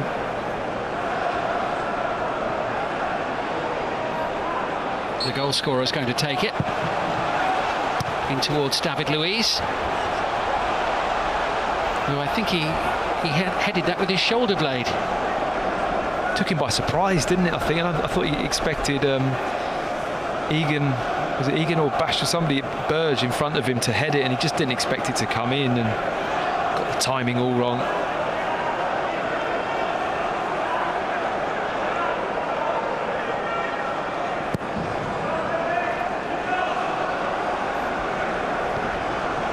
McBurney's header on, Luiz away. Willock under pressure. Here's Maitland-Niles and now Mustafi.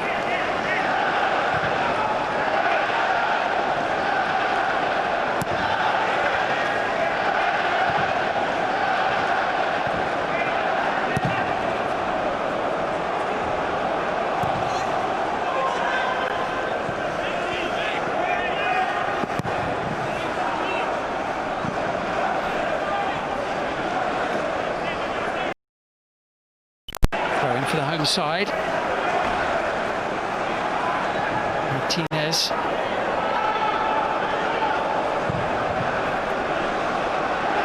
Clean sheet on Thursday, hasn't conceded so far today, and a bang on the head for Tierney.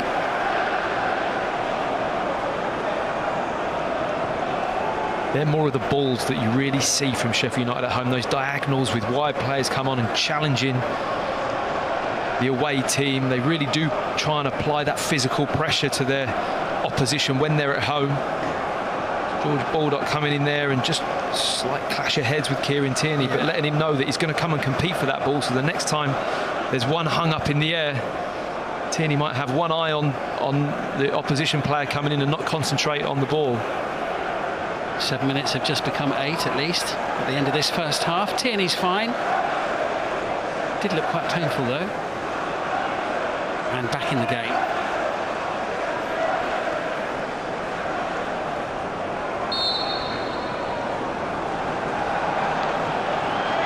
Looks to be a good signing, doesn't he? Tierney from Celtic. He's had a disastrous start with injury, hasn't he? But yeah, I mean, when in the limited amount we've seen him. Yeah, when he signed, I was really pleased. I thought he's a good, solid signing and somebody that's going to enhance the team. Pepe tussling with Jack Robinson, and it's going to be a free kick for Sheffield United. Robinson just got in there first, didn't he? It was crucial that he got his feet in and didn't allow Pepe to get the ball. Became a bit of a trip from Pepe in the end. Yeah, I think Pepe ultimately ended up kicking the back of the player's leg, didn't he, by mistake? That's what forced him over. Yeah, Robinson just got his body across, did his job. Good header on by McBurney into McGoldrick. Support here from Fleck, who sends it over. David Luiz with the interception, and the grateful Emi Martinez drops down on the ball. Classic Sheffield United play, a bit of a long ball. Win the first one, flick on, McGoldrick sets it. At that point, Fleck can pick someone out. He tried to just whip it across the face of the goal. Header away by John Egan, only as far as Tierney into Lacazette. Had a look on the near side, and Pepe a little behind the play, but has it now. We've got at least 2 more minutes remaining in added time at the end of this opening half.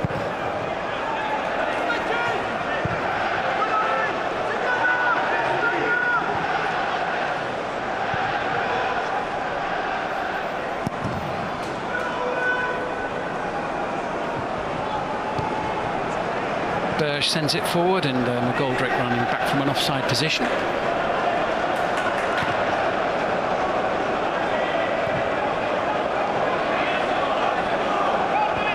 Maitland-Niles now. Arsenal looking to just manage things from what remains of this injury time at the end of the opening period. Tierney can't get it past Burge.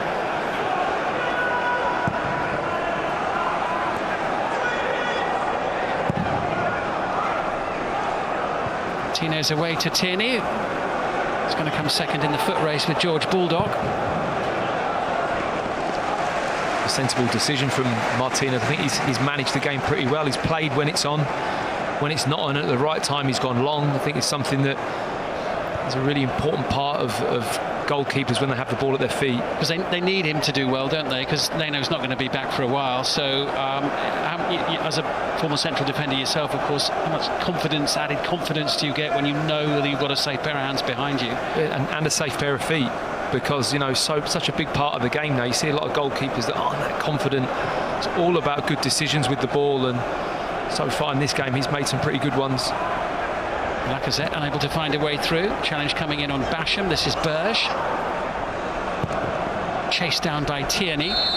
Kolasinac and Paul Tierney, the referee, blows the half-time whistle. Work then for Chris Wilder's side to do to get back in the match. They made a very bright start. Had a goal disallowed. A header from John Lundstrom, correctly ruled out for offside early on.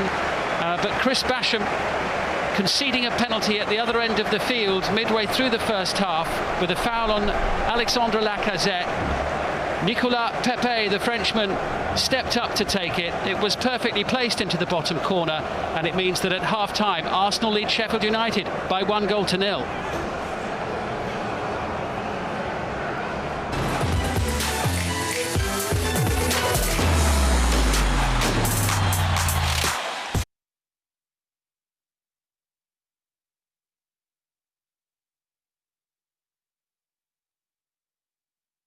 To a city, like having 8 games in my city, But because that number of people is not going to change. You're going to have the team.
That goal doesn't stand. And Arsenal then from the penalty spot going 1-0 up. We'll talk about all of those and the standout performances from the first 45. Also, do not forget that you can also check out the live action from this encounter and the match to follow, which is Leicester City up against Chelsea on the SABC News app. The action is live there as well. Mark Haskins at the far post, ex-professional footballer, as well as Thabiso Musia, the SABC radio sports journalist, joining me in the studio. Gentlemen, 45 minutes in, we've seen some live football and it's been truly exciting to watch. Yeah, it's been a good game. I mean, if you look at the early stages, especially Arsenal were under pressure purely because they struggle with anything aerial. And you see there, that was the goal that was scored, or the goal we thought was scored by Lundstrom. But unfortunately, it was adjudged for offside, and obviously VAR overturned that decision. Look at McBurney here at the back post. He gets up, gets the header in. It gets nodded in. There's lots of celebrating, but you can't celebrate early when there's VAR around, because then this sign comes up, checking. Yes, definitely. But that goal, that disallowed goal rather, was coming though. Like Mike said, you know, Arsenal have been under pressure with the high balls. We saw earlier on, Basham had a chance, and that's a clear offside. I mean, 2 players off. Yeah, 2 players off, no doubts about that. And then it's Lundstrom standing in an offside position there. He eventually does score, and that's pretty clear. Relief for the Arsenal fans as well as the players out there, because had Sheffield got this goal, had this stood, well, we'd be in for a tough afternoon for the Gunners. Yeah, it would have made it really difficult, because we know that this Sheffield team is a really difficult team to break down, because they set up so well. They've got great shape, great organization, and they are difficult to break down. So that was a major let-off for Arsenal. Set piece ends up in the back of the net. disallowed for offside. Look at the next set piece now that the Arsenal defence have to deal with. And I'm going to go back to you, Mark.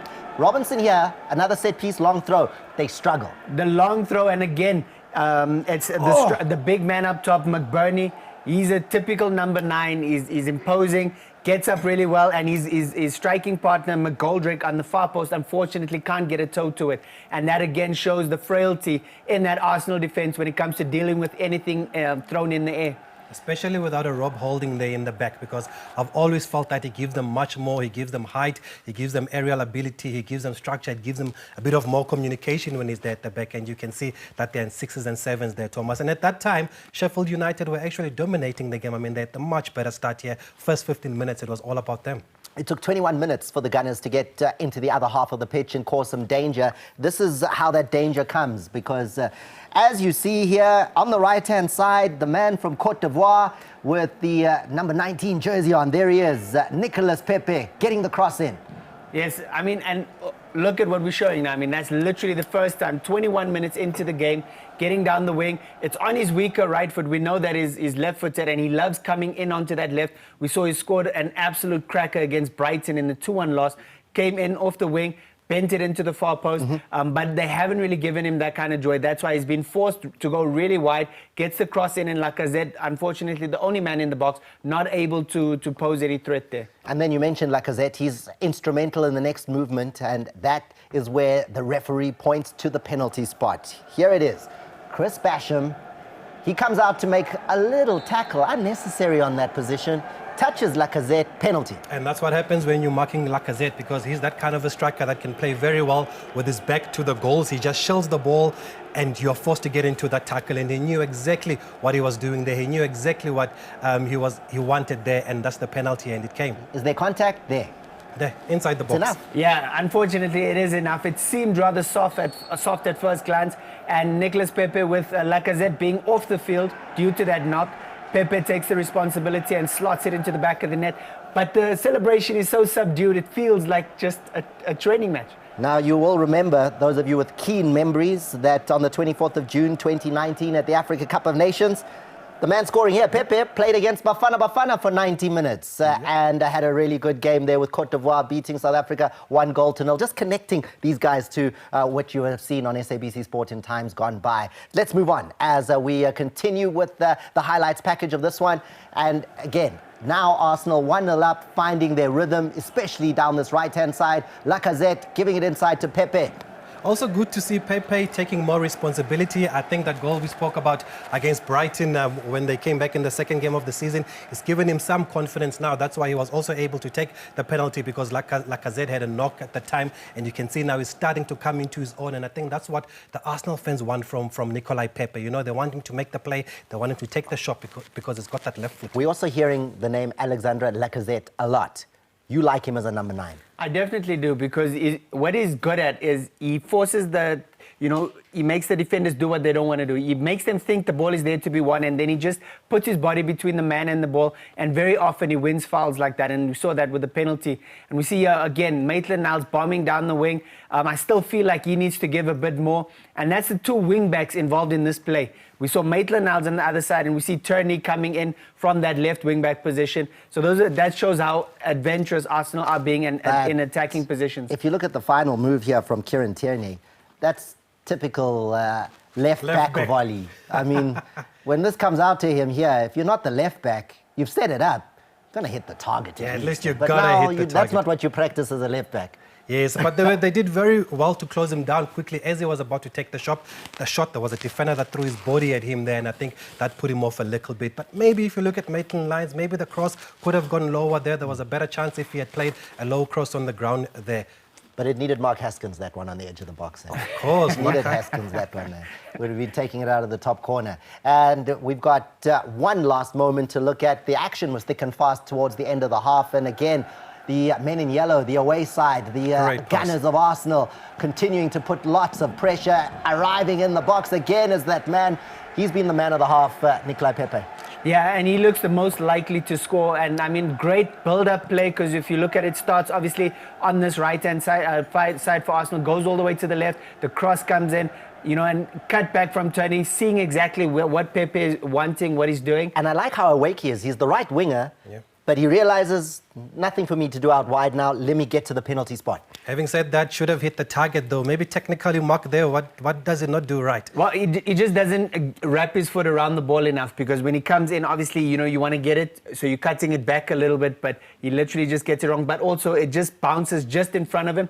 But at this level of the game, like you said, Tabiso, I think, you'd expect a player of his quality to do a lot better. At least get it on target, make the keeper make the save. Now, if you missed it at the top of the broadcast, this is not the only FA Cup action you'll be seeing on SABC3. The deal was done for not only this quarter-final round, but the semi-finals as well as the final. And next season, you'll be able to see even more games from the Emirates FA Cup, because the deal includes the round of the fifth round, then the quarterfinals and the semi-finals and final next year as well. So stay with SABC Sport for all of that. Time for a quick break. After the break, second half action. What can we expect to see? Will there be changes? Will we see someone like Pierre-Emerick Aubameyang coming on with all that goal-scoring touch for the Gunners to try and seal this game off?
Here are the stats for you, and it's Arsenal with the possession. They've made it count. They've got the goal so far, and they'll have to be worried, though, that they did concede those two corners, and corners with Sheffield United's big men coming from defence. Egan able to really cause a lot of pressure there. That could still result in something for positive for Sheffield United, despite the fact that they've got so little possession.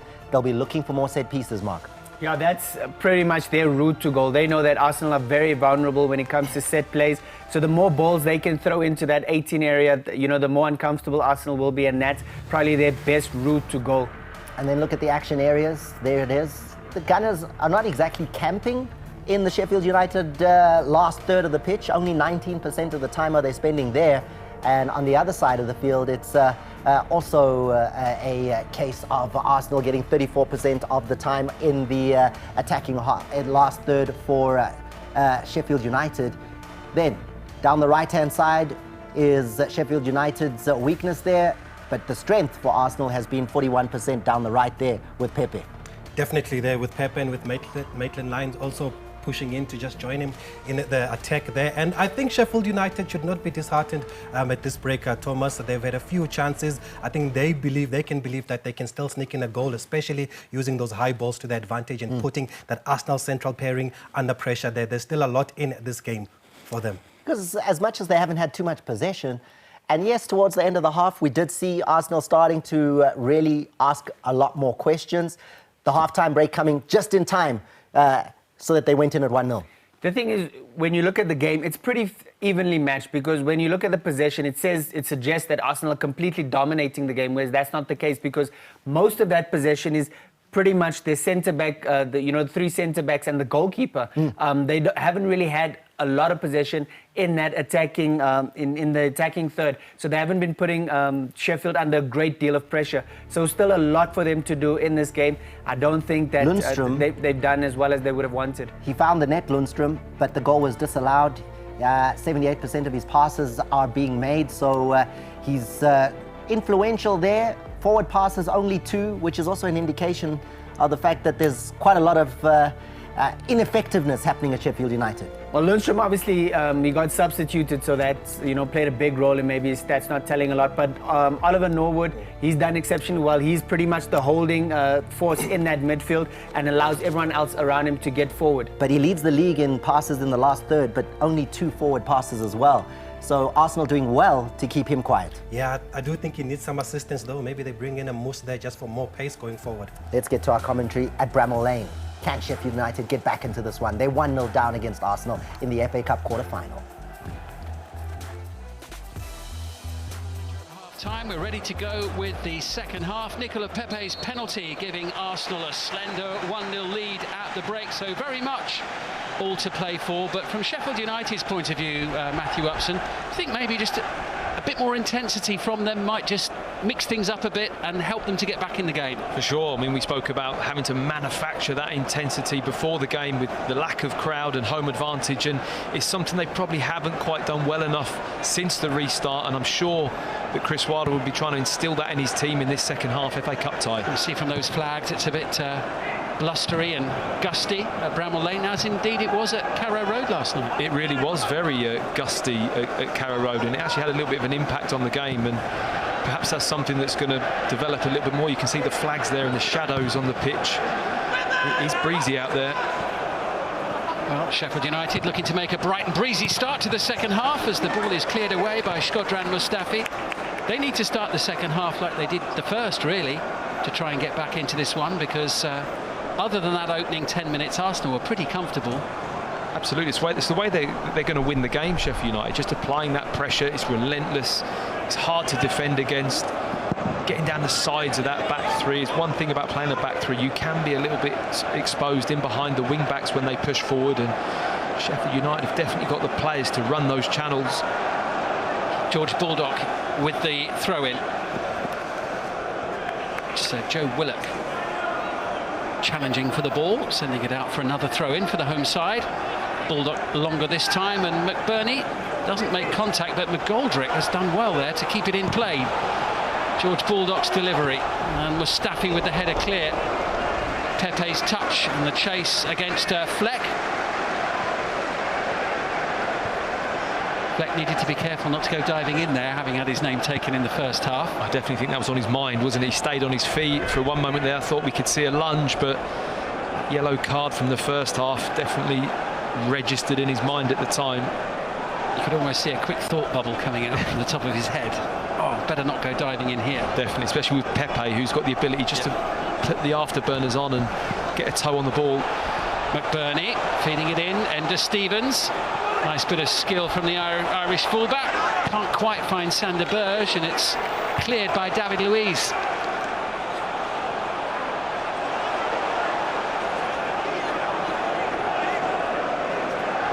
A Wembley semi-final awaits the winners, albeit an empty Wembley.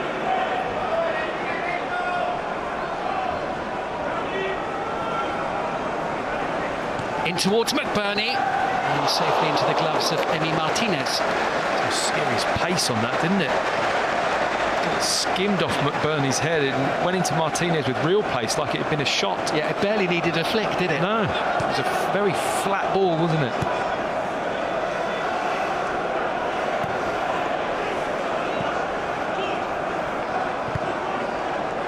Kolasinac with the pass forward, back with Sheffield United, not for long.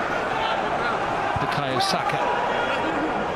Saka's getting a good run in the team, isn't he? Seems to be really establishing himself. You know, you do see quite a lot of rotation in terms of the starting 11, but his name has been consistently in there for a little while now. It does, and I've seen him play in several different positions. I've seen him play at left back, wing back. wide of three, played a bit of an unusual position at Southampton midweek where he kind of a little bit out on a limb, but one of the midfield three is very versatile and definitely goes in his favour. I say that because he's just 18 years of age, but he's getting great experience and taking advantage of the opportunities being provided to him by his manager. But Sheffield United are really pushing here early in the second half to try and get back in this one. That sustained pressure they were lacking so much in the first half. Norwood's delivery played up towards John Egan, who was up from the back. Martinez able to push the ball away. Granit Xhaka, nicely done, and then gets himself a free kick, much to the frustration of Jack Robinson. He tripped over his own feet there. Xhaka, I don't think he could believe the silky feet that he showed initially to go past the first player. You felt he needed to release the ball, but he just tripped over the ball, and referees completely got that one wrong. Nice smile there from the Swiss midfielder at the winning of that free kick. Luiz away to the far side, and Mustafi. That'll be easy for Basham.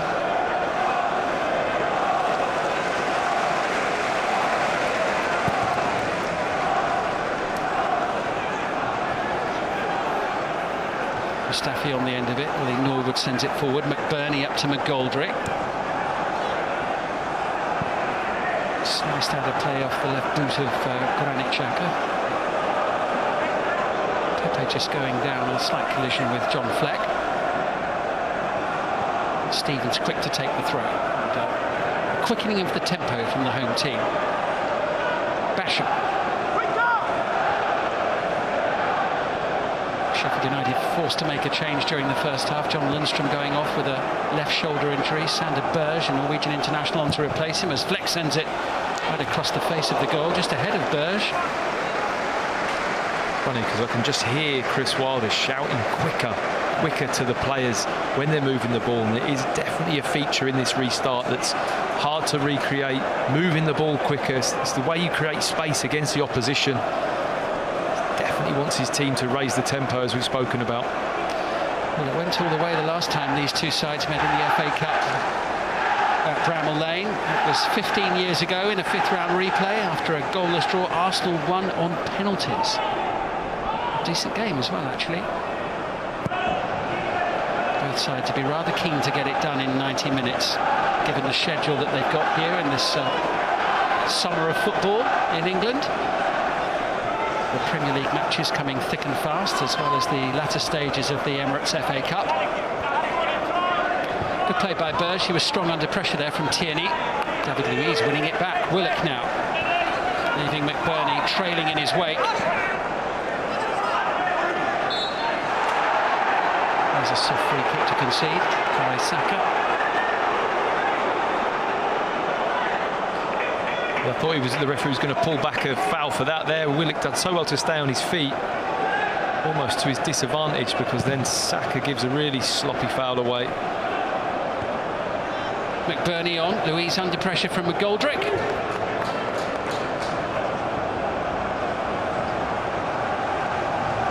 There's Socrates and Rob Holding as well, with the shorts on. Rob Holding, who played so well the other night at Southampton, and clearly an issue here for David Luiz on his return to the team following his suspension after the red card at Manchester City in Arsenal's first game back. And Holding, who has come in and performed admirably in the last two or three matches, looks as if he's going to have to come on here. He just pulled up there, David Luiz, as he's shepherding the ball out. Don't know if there was any contract from McGoldrick, but just tends to pull up, and as he bends over to have a look at the ball over the advertising hoardings, he really looks in discomfort. I didn't see too much wrong with the challenge. Just be something that he felt, maybe a muscle strain. It's like he's not going to be continuing. A word about Rob Holding. Have you been impressed with his performances since the restart? I have. I've been impressed with him, especially at Southampton in the last game. I thought he had a real presence in the back four. He was much better in defending set pieces. Got his head on the end of most of them, and I think he could possibly grow into being a really important part of the Arsenal defence. Well, he hasn't enjoyed himself, has he, David Luiz? The restart.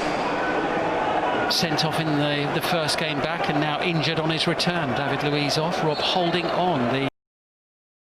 By the way, the other night was only the third start for Holding in the Premier League all season, so he hasn't played too much. He's got a little sprinkling of cup appearances in the current campaign as well. Yeah, I think he had a bad injury at a crucial time, didn't he? I think it was a cruciate knee ligament injury, which really halted his progress at Arsenal. But such is the woes in the defensive, central defensive area. He's got another opportunity to prove his worth in the team, and so far he's beginning to do that. So Socrates is going to have to wait a little bit longer for his return to first team action, having recovered from injury. It's Pepe floating it into the Sheffield United penalty area, and Ollie McBurney, who's been quite a strong physical presence at both ends of the pitch actually during this game, heading the ball clear. And then challenging Bukayo Saka. Falls kindly for Joe Willock, who scored that late second goal at Southampton in Arsenal's 2-0 win the other day. Much cooler conditions across the UK, just a few days on from the heat wave of midweek. It was above 30 degrees on the south coast, much more manageable for the players today.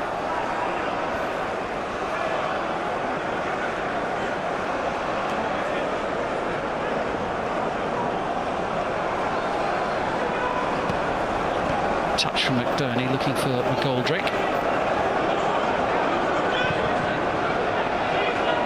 Here's Tierney now, running away from Berge. Not a lot on for Tierney there, was there? Not a lot of support as the ball came out. Again, you have to take into account the amount of games in succession you're going to see. Probably players not getting into position quick enough or supporting their teammates. It really is a mental game out there.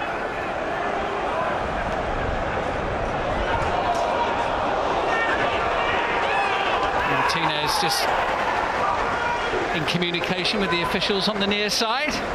Relieved. Effort on goal from Henderson. I've seen this happen before, a bounce and into the net.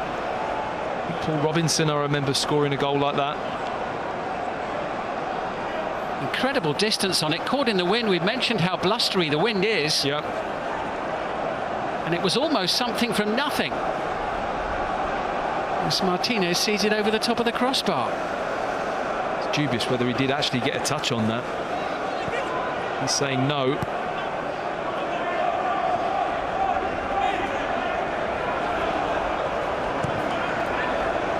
Kolasinac.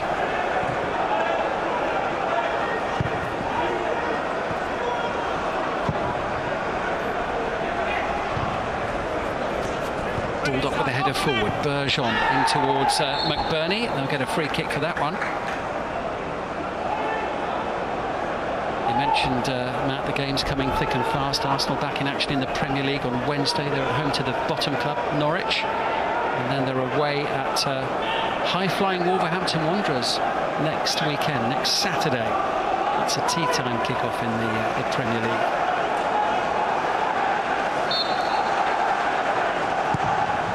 Whipped in by Norwood. Blocked by Martinez, and an equalising goal for Sheffield United. No. The flag has gone up again. A close escape for Arsenal. As Sheffield United denied for the second time. Second time they've had the ball in the back of the net. Let's look at it again. It's tight, isn't it, on that initial ball? I think it's McGoldrick maybe just drifted offside. I'm not sure if they mean the second phase. It's very difficult to see which phase the linesman is flagging. Certainly on the dead ball on the free kick, McGoldrick looked like he drifted half a yard too early. Then obviously I think the initial touch was from Egan possibly, and then followed up by him a second time. So the check is still being made on the goal. And John Egan having to cut short his celebrations, and indeed the ruling offside, so it remains at 1-0. But again, more encouragement I think for Sheffield United to know that they can cause real problems in the final third. But I mean, it is encouragement, but I think it's something that they knew going into this match. The real frailties at Arsenal is getting the ball wide, getting it into the box, making them defend crosses. And I just think that the game plan needs to ramp up in that area, and I'm sure Chris Wilder will want the players testing the Arsenal defence as much as they can. And Sheffield United with a little bit longer than Arsenal for their next game. They're playing on Thursday night against Tottenham at home again, and then Burnley next weekend, a week today. Lacazette squared in towards Xhaka, beaten by Sander Berge. Baldock. Now Norwood. Just over half an hour remaining. Still a slender lead for Arsenal, courtesy of a first half penalty from Nicola Pepe. Berge. Wind swirling around Bramall Lane.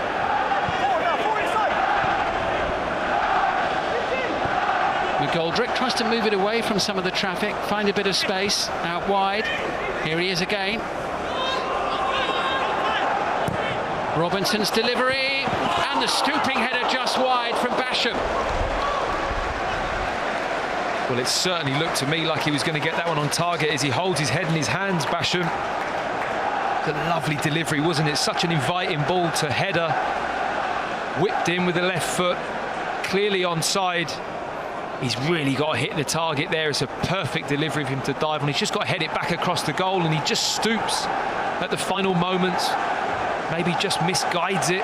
Just punch it back across the goal, and it's in. A great chance for Sheffield United to draw level. Half an hour remaining.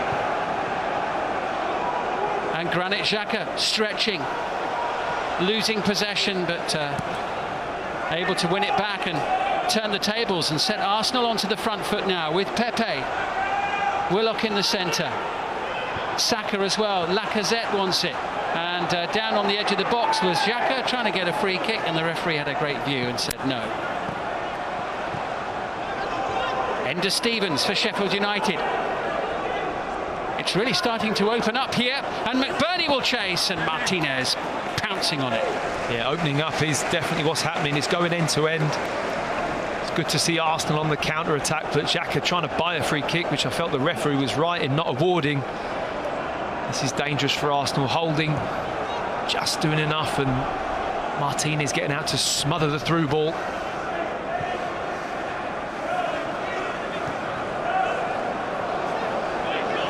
Ainsley Maitland-Niles. Saka. Held up by Basham. Lacazette. Now Tierney. Up against Baldock.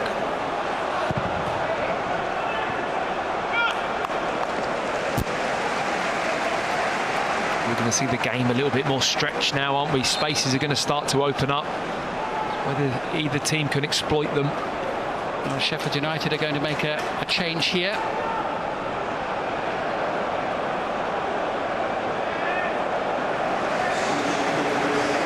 With Kieran Freeman coming on to replace George Baldock. Kieran Freeman, who started in rounds 3 and 4 of the FA Cup.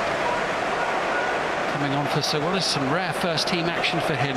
Like for like, they'll want to replace George Baldock. And Arsenal forward once more, cleared away by Stevens. McGoldrick straining every sinew to try and keep the ball in play there. Arsenal, I think, are going to make a change shortly. Eddie Nketiah set to come on shortly. Nketiah, who opened the scoring at Southampton in Arsenal's last game. One of the options available to Mikel Arteta this afternoon. Here's Holding, who's come off the bench himself. Kolasinac looking for Lacazette, and it'll be easy for Martinez.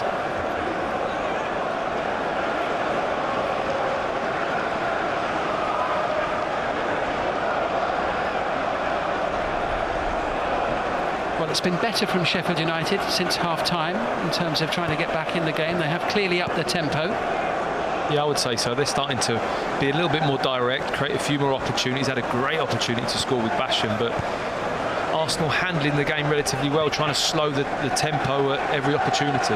Again, of course, having the ball in the back of the net. Second goal of the afternoon ruled out for offside for Sheffield United.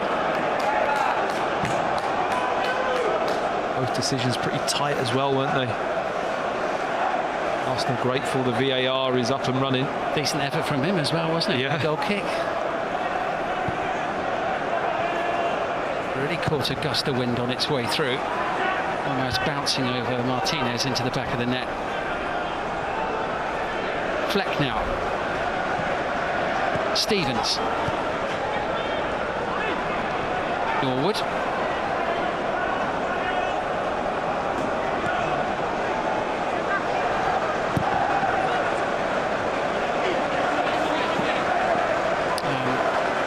Safely seen behind by Shkodran Mustafi. Arsenal going to make a double change here. Dani Ceballos and Eddie Nketiah preparing to come on. And both of them started the other day. 5 changes made by Mikel Arteta for this FA Cup tie as he rotates his squad and tries to keep everybody as fresh as possible. And Alexandre Lacazette is going to head off, and Joe Willock, I think, as well as the other player who will make way. More on that in just a few moments, but double change on the way for Arsenal. Here's Maitland-Niles, though. Whipped in by Pepe, comfortable header for Basham, only as far as Kolasinac. Now Tierney.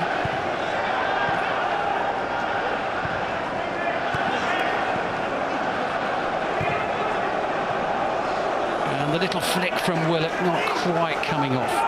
He'd have been better off leaving it, wouldn't he? I think Lacazette wanted him to dummy it and then play him in on the second ball, and just that little touch from Willock spoilt the move, really. 25 minutes to go. Still just a 1-goal game. Mustafi underneath it. McBurney. Fleck battles, Arsenal throw. And I think we are going to have the change now. Yep, the referee says hang on a second. Ceballos is going to come on to replace Joe Willock for Arsenal. Dani Ceballos on loan from Real Madrid.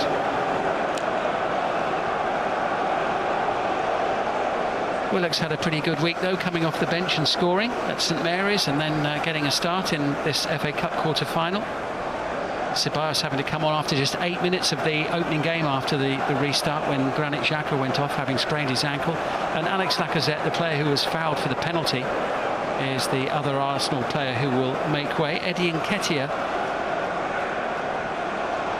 waiting to come on to replace him. Nketiah, who scored the other goal at Southampton. Scored in the 4th round and the 5th round of the Cup so far. The young Arsenal forward, including the winning goal at Bournemouth.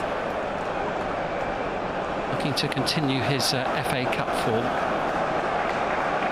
Looks disappointed, Lacazette, doesn't he? And I'm sure it's a strange one for me. I thought he might have kept him on the pitch, and when you look at the minutes that Saka's played, Nketiah could surely play that role that he's playing and keep them both on, but he's opted to take Lacazette off, and you could tell by the expression on his face. He didn't look too chuffed, did he? Didn't look happy.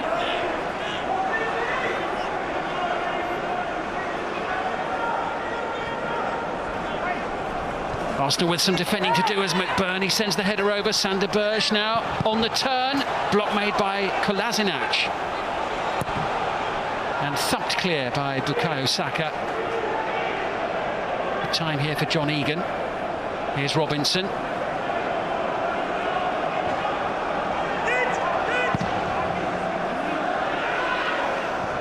We're having a drinks break shortly as we're midway through the second half. Xhaka with the captain's armband on. The flick there by Saka. Foul by Basham. Clever play, wasn't it, from Saka? He just wanted to flick it round the corner to Nketiah. This is Kieran Tierney. Does well. Sheffield United just stretching a little bit as Xhaka sends the shot in, and it deflected against his own player there, Eddie Nketiah. Sweet strike, wasn't it, from Xhaka? It's one of his qualities. He's got a lovely ball striker. This was no exception. It came into him on the bounce and he really struck it well. Yeah, blocked by Robinson, I should say, the defender for Sheffield United. Header out wide, collected by Ender Stevens now. Pepe blocks and gets the deflection off the Sheffield United player.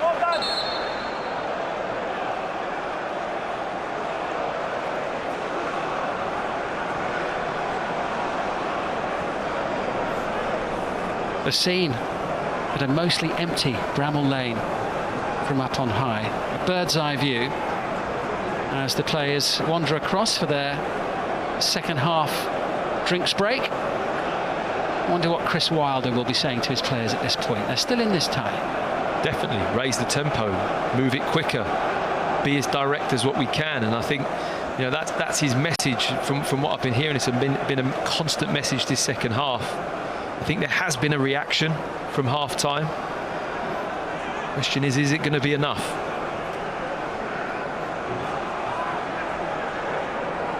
Mikel Arteta making a few changes too. He had to bring Holding on for David Luiz, Dani Ceballos and Eddie Nketiah. Fresh legs for what remains of this quarter-final tie. Remember, if the scores are level after 90 minutes, we would have half an hour of extra time. And then there is the possibility of penalty kicks as well. We will have a winner today. No replays in the FA Cup. Here's the penalty incident that led to the goal. The challenge by Basham on Lacazette. Fine lines, aren't they? It was right on the edge of the box. Well, we saw a similar tackle the other day with in the Manchester City-Burnley game with, I think it was Ben Mee coming in late and just catching the Man City striker. But, you know, with the scrutiny there is now, it's easily done. And Pepe, lovely cool penalty, wasn't it? Yeah, put it away very well. There's the right knee of David Luiz, who lasted for about an hour on his return from suspension. But looking at his demeanour, Matt, you don't get the impression that it's a serious injury. It doesn't look serious, and I didn't see too much in the incident to lend itself to feel that it was serious. But obviously he felt something and needed to come off. A little bag of ice on the knee there. What's the technical term for that? A minor tweak? I think that just about covers it. With Martinez keeping Granit Xhaka on his toes there with that pass. Well, they're quite liking this short, straight pass into Xhaka and from goal kicks. And yeah, okay, you know, Arteta's going to want to endorse that style of football. I understand it, but I've touched first half on his decision-making, Martinez, and game management, and when you need to go long. And Arsenal need to be careful they don't invite that type of silly error and giving the ball away to put themselves under pressure. Arsenal looking to knock Sheffield United out of the FA Cup for the 7th time over the years today. They've gone on to lift the trophy 3 times after beating them in previous years. It's a good omen for them, isn't it? It has been in the past. Burge finds Freeman, the substitute. Here's Ollie Norwood. Neat and tidy play in tight spaces there from the home team. John Fleck trying to find an opening. Burge lets it run. Kieran Freeman with a chance to cross, but just showed a little too much of it to Tierney. Distances have been good from Arsenal, haven't they, in terms of pressure? There's not many opportunities that they've allowed Sheffield United the distance and time to put the ball in the box. And I think we do have to mention that they've been a far better team out of possession under Mikel Arteta than what they were in the previous regime. Arsenal, the current Arsenal side, looking to do something that the club haven't managed to do for quite a while. They haven't won at Bramall Lane for 13 years now, since a League Cup tie in October of 2007. They haven't won this cup tie yet either, but Pepe's goal gives them the slight advantage.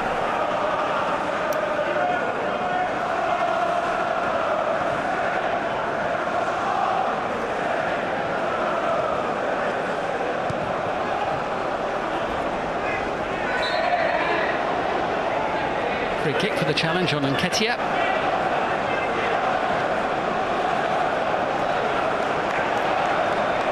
17 minutes for Chris Wilder's team to try and get back in this FA Cup tie and keep their hopes alive. Sheffield United, 4-time winners of the FA Cup.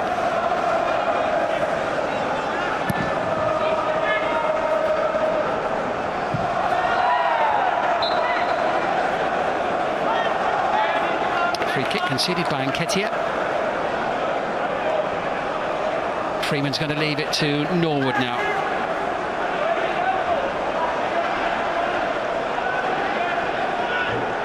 Sheffield United out in the 5th round 2 years ago. They lost to Leicester City by 1-0.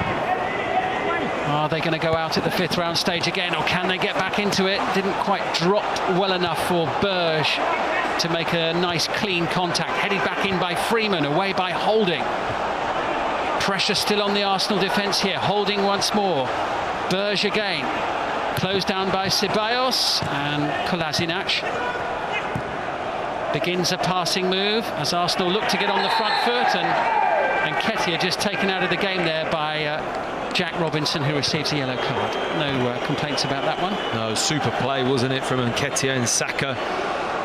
Really good centre-forward play, just what Arsenal needed at this moment under pressure. Lovely little touch there, and then the return pass from Saka, and he's got the pace to get there, draws the foul. Crucial piece of relief for Arsenal, who have been under a little bit of pressure but are defending their lines pretty well. Yeah, and Robinson going into that challenge just thinking there's no way this player can be allowed to get past me. No, he would have been chasing a clean pair of heels, wouldn't he? Chris Basham has gone off for Sheffield United, and Billy Sharp on to replace him. And Billy Sharp scored the winning goal in the last round. Is he going to be the good luck charm for them to help them back into this quarter-final tie? The armband on. Sheffield United through and through, Billy Sharp. He scored their first goal back in the Premier League on the opening day against Bournemouth. It would be a big one should he find the net between now and the end of the 90 minutes in this tie as well. But Arsenal pushing forward once more. Maitland-Niles can't find a way through. Not much room over in that far corner. Ceballos off the bench. Picking out Tierney. Saka. Tierney back in, and Norwood under pressure just about has the time to get the ball clear. Kolasinac sees it over the line, and then he's helped over the line himself. There's a silly foul from McBurney, isn't it? It was a Sheffield United ball as well, because I think the ball had deflected off of an Arsenal foot in Tierney, I think it was. Just Kolasinac was under pressure there. He's given him an out with the foul. Let's have a look again here, McBurney. Pretty much speaks for itself, doesn't it?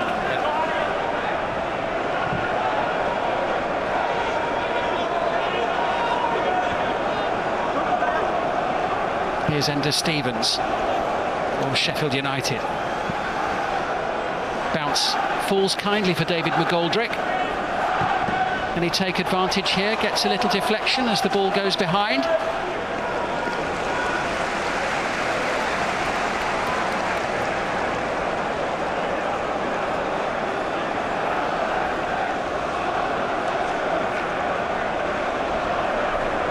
First corner for a while for the home team, and Oliver Norwood is going to take it.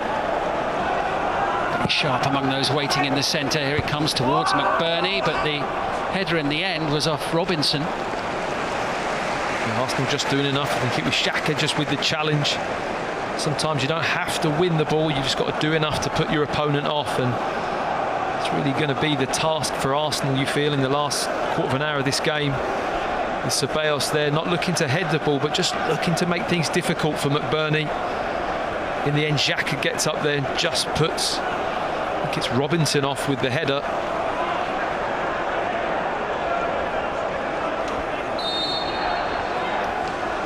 Look down at his watch. See how much time his team have got. 12 minutes plus added time, roughly.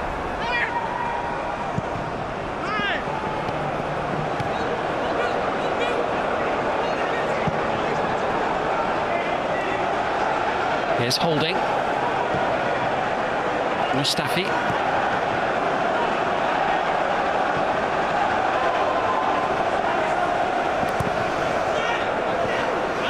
Kolasinac just skips away from Sander Berge. Xhaka.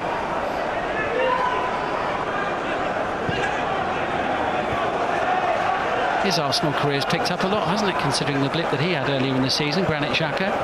Oh, for sure. His whole future at the club looked in grave doubt, and now he's got quite a central role, hasn't he, now, at the moment? It was looking very bleak, wasn't it? And you have to say that, you know, the way the club and he's handled it over time, I thought short term it was going to prove very tricky for him, but over time he's settled back into a decent playing routine, and his value in the midfield now, given their inexperience in that area of the pitch. They've got some good talent, but they're not particularly experienced, so he provides a decent balance for Arsenal.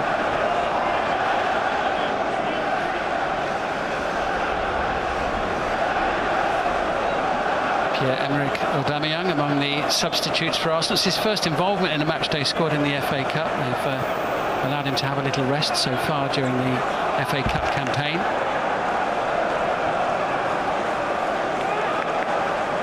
No room for Arsenal's players to relax, though, given the state of play and the narrow margin of advantage that they have as Maitland-Niles sends it forward. Little layoff by Nketiah. Here's Xhaka. Tierney available on the near side. Bukayo Saka on the edge of the box as well. Tierney sends it over. Just out of reach for Nketiah. Nketiah wanted that first time. He had a touch Tierney as the ball comes wide from Xhaka. If you look at Nketiah near that back post, he wanted that bang now, whipped across the face there to run onto. And it was Pepe who just cut in front of him. Yeah.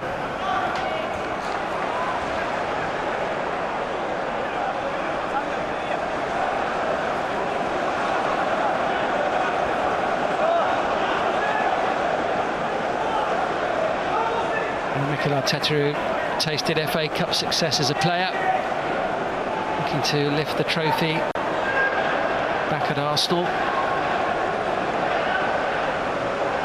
What a success that would be in his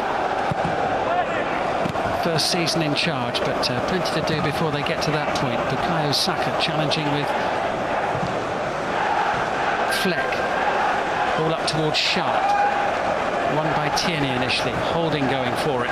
Ceballos gets his foot in there, and McGoldrick does keep it in, but not to his team's advantage. Tierney forward, long chase, and Nketiah will make it. He'll be beaten to it as well by Jack Robinson. Just applied a little bit too much pressure there in Nketiah. Good running. Sometimes you've got to know when just to pull out, and Arsenal would have won the throw-in high up the pitch. Instead, they're defending a long kick from Sheffield United goalkeeper. Sheffield United, big 10 minutes for them as they try to get back in this FA Cup tie and force extra time, or who knows, even turn it around completely as McBurney can't get hold of it. Berge with the header right across the box, and then the bounce coming off Fleck, and Martinez happy to see it disappear beyond the byline. Just not happening for Sheffield United, is it? McBurney with that look of anguish on his face. They're not keeping the ball alive in the key areas. These type of long balls, got to keep it alive and keep it in and around the 18-yard box.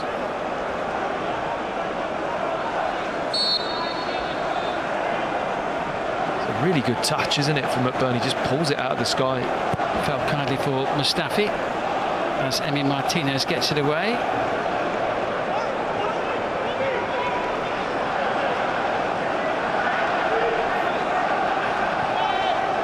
Norwood collecting now. Sheffield United's captain going long towards Billy Sharp. Just a little too much on it. Saves it from going behind at least.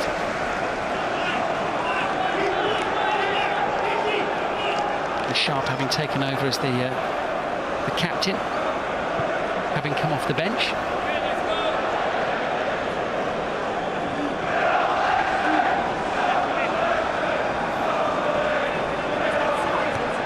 Header down by Ender Stevens. Norwood.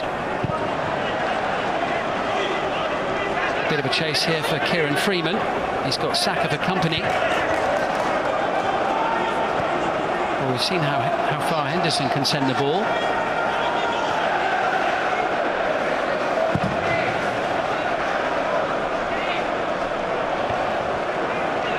a decent distance on the kick. Once more it was Burney and McBurney up for the initial header. Stevens. In from Fleck, away off the head of Granit Xhaka. A free kick now.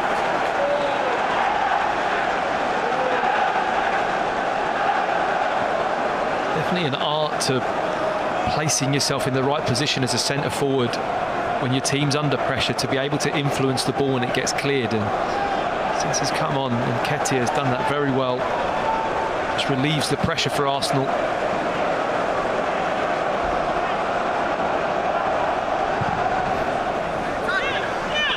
Aubameyang continues to limber up in case he's required for what remains of the tie by his manager. Who knows, if Sheffield United get back in it, we could have some way to go yet.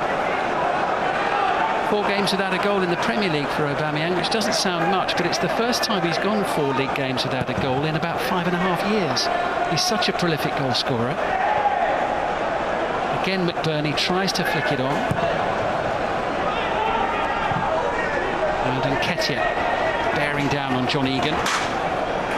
Well, Nketiah knows that it's worth sniffing around for anything that might fall his way, because it certainly did against Southampton when Alex McCarthy, the Southampton goalkeeper, inadvertently passed the ball to him. Tierney absolutely fuming there with that decision. I have to say, it did look a soft foul, looked like good pressure from Arsenal. Pushing in at the right times. I think he gets a piece of the ball there. Yes, he does make contact with Freeman. I think he gets a piece of the ball as well. 5 minutes to go in this Emirates FA Cup quarter-final. Nicola Pepe's penalty still has Arsenal in front at Bramall Lane, and here come the visitors again now. It's with Nketiah. Alarm bells will be ringing for Sheffield United here. Good defending by John Egan, and a free kick for the home side, which is an interesting call. Another strange decision from me. It was really good defending from Egan. Felt Nketiah did enough to keep his body intact with the ball to shield it. Can Sheffield United find that little bit of something special from somewhere to keep their FA Cup hopes alive? And will they go out at this stage of the competition just as they did 2 years ago? Lovely piece of skill from David McGoldrick, and now it's with Ollie McBurney, and it's pretty comfortable for Holding to make the interception before it reached Sharp. Arsenal look capable on the counter-attack at the moment, don't they? Sheffield United really committing forward in this final part of the game. Could leave them vulnerable at the other end. Nice footwork from McGoldrick, wasn't it? Quite a simple clearance for Holding in the end. That's the most room that McBurney has had in the game for quite a while. Another one of those old style ones, and McGoldrick is there, and Sheffield United are level.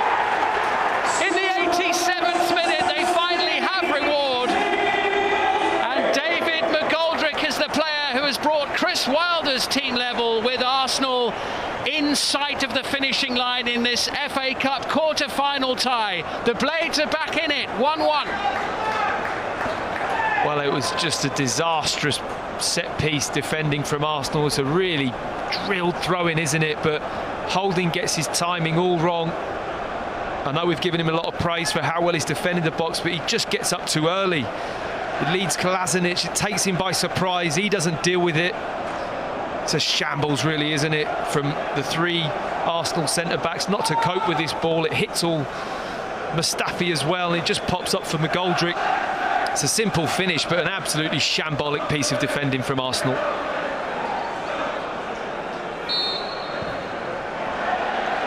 And McGoldrick, who scored in the last round, has another FA Cup goal. And Sheffield United's hopes are still alive. Are we going to have extra time, or can somebody win it in the closing stages? Well, Arsenal haven't really threatened Henderson's goal for quite a while in the game now. They're very much hanging on to the lead they have and defending relatively well up until now. Well, you're right, though, Matt, that was a real mess from Arsenal's point of view, wasn't it? That was horrible. But McGoldrick was there to take advantage. Third time Sheffield United have had the ball in the net this afternoon, the first one to count. Norwood stretching. Ceballos hoping for a free kick that he's not going to get.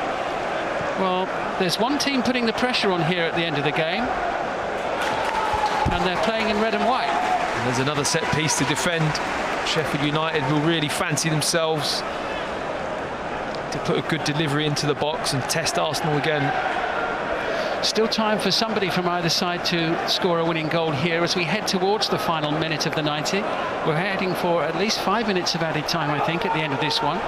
We will, of course, wait for confirmation on that. But here comes Sheffield United again, and Martinez with a confident and firm punch of the ball away as far as Freeman now, who sends it into the Arsenal penalty area. The header down, falling at the feet of Norwood, who blasts the shot in, and Sharp brings the save from Martinez. Sheffield United are knocking loudly on Arsenal's door here. That's a very good save, wasn't it? Had to get down very quickly. Martinez, the ball comes in with such power. Sharp just drilling it down, and you really do at times see them just pop through that near post, but it's a strong right hand. Sharp shot that needed a sharp save as it's headed away.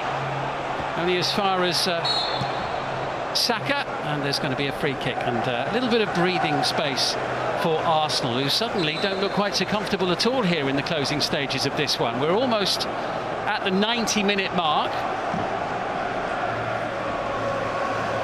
Ceballos and McBurney not getting on terribly well at the moment.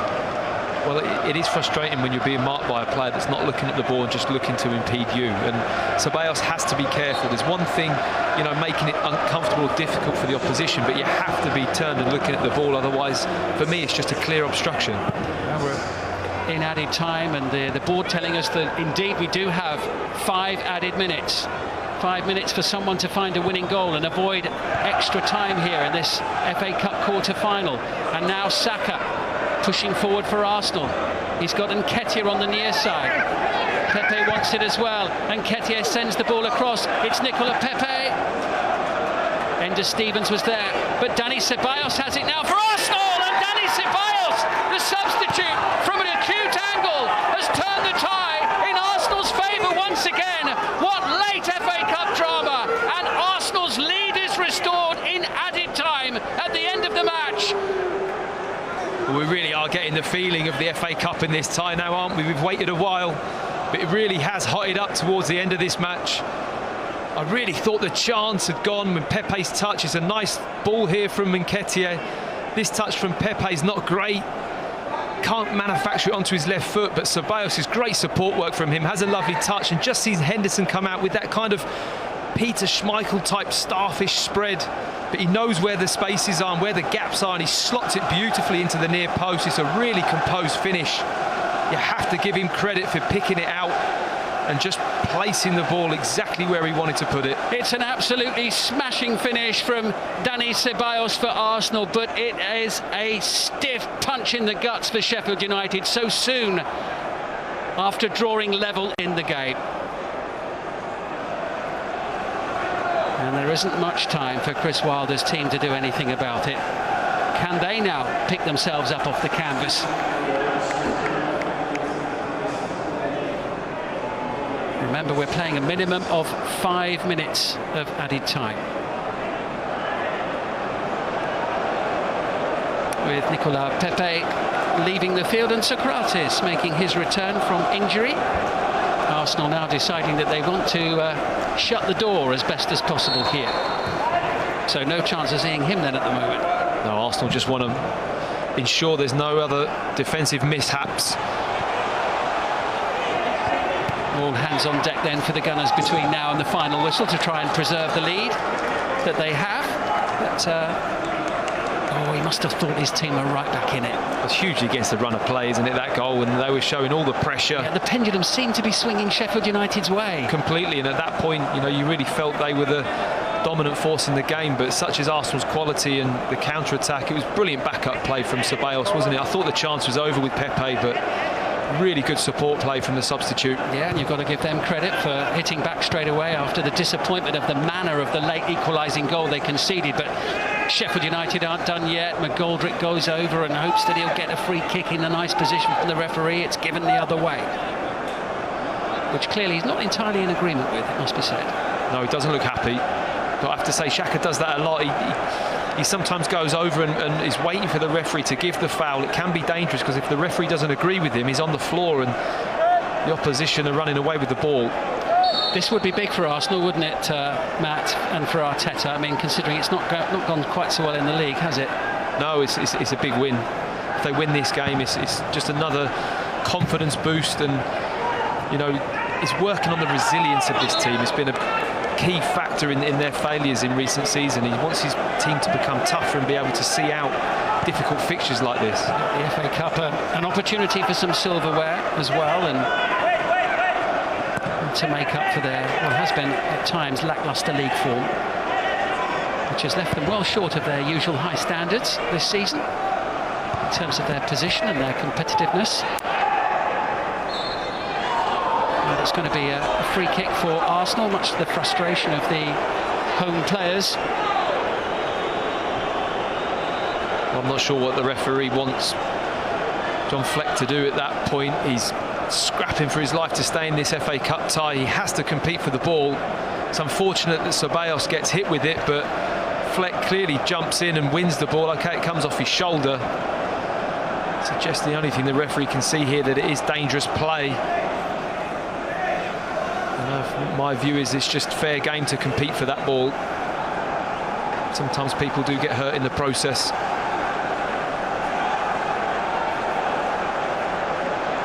That was a real quality finish, wasn't it, from Ceballos? Oh, you have to give it credit, you really do. I know it looks simple. That was a lovely goal, though. But when the goalkeeper comes out like that, he really picked his spot. He knew exactly where the hole was inside that near post, and he placed it perfectly. Time all but up now. Arsenal 2-1 ahead. What drama we've had. 2 late goals in this cup tie. Is there time for one last chance? No, Sharp tried to get away, and Sharp has been penalised. That might be it for Sheffield United. That might have been their last chance to venture forward.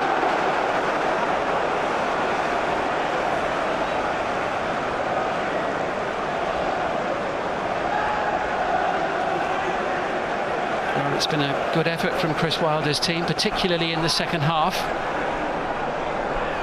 But it might not quite be enough. 95 years without a win in the FA Cup is going to stretch, I think, to at least 96, barring some incredible last gasp finish. No winning 4 either for Sheffield United, which will concern him also.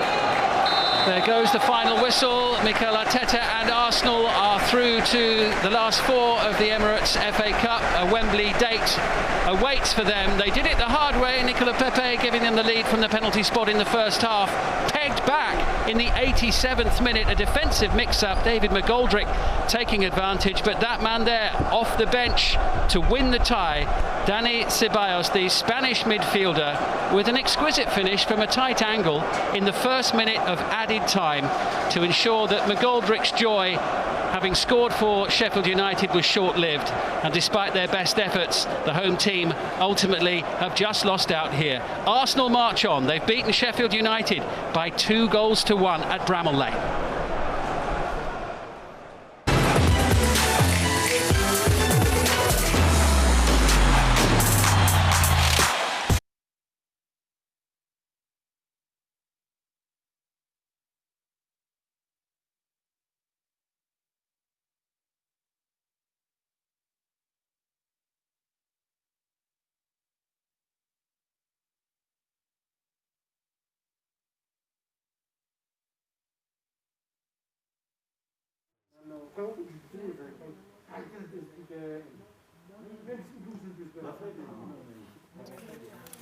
Up to you.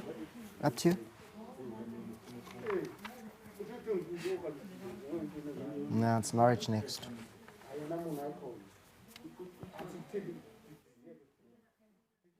Got a bit of a...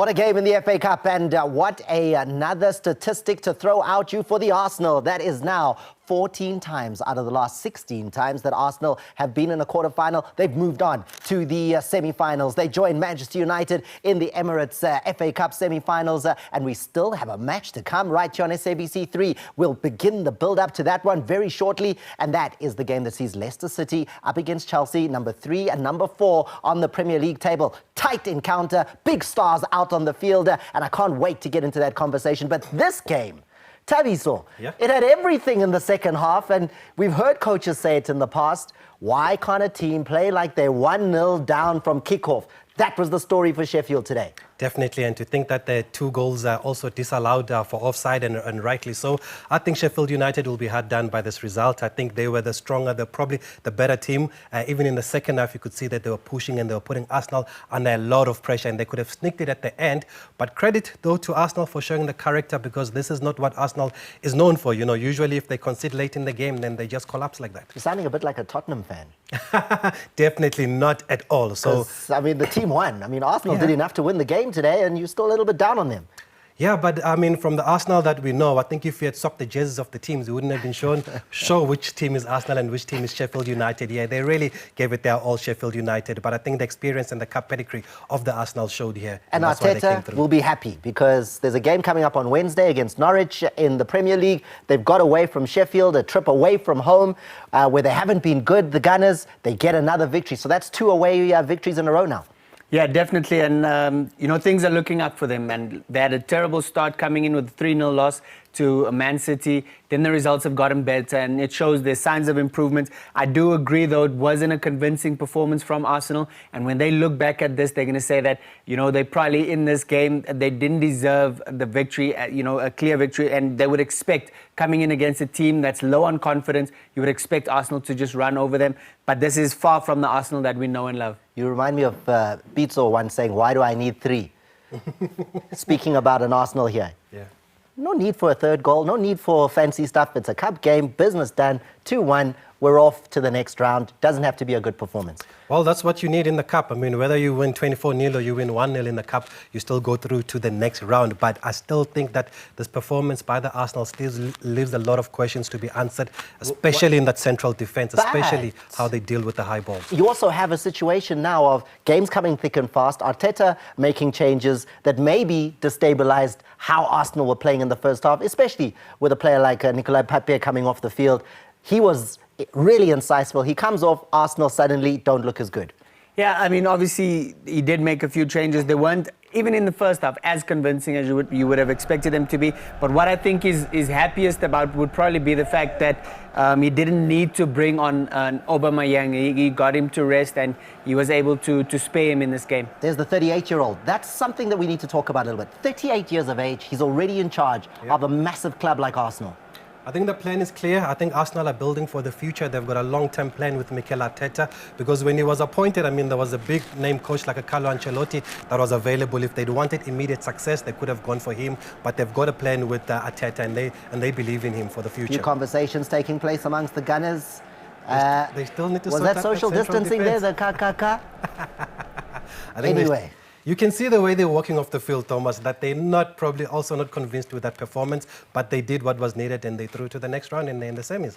All right, let's get to some of the moments. If you're just walking in, you've just got here in time for you to update yourself on what happened in an exciting encounter between Sheffield United and Arsenal in the quarterfinals at the FA Cup. And you're in time for the build-up to the next encounter, Leicester City, Chelsea. So stay with SABC Sport and SABC 3 for that. It starts out, though, with the ball ending up in the net for Sheffield United. But after all the celebrating and running up the field, you have to stop, because look at that. Celebrations. We've done it, guys. Forget distancing. We're happy.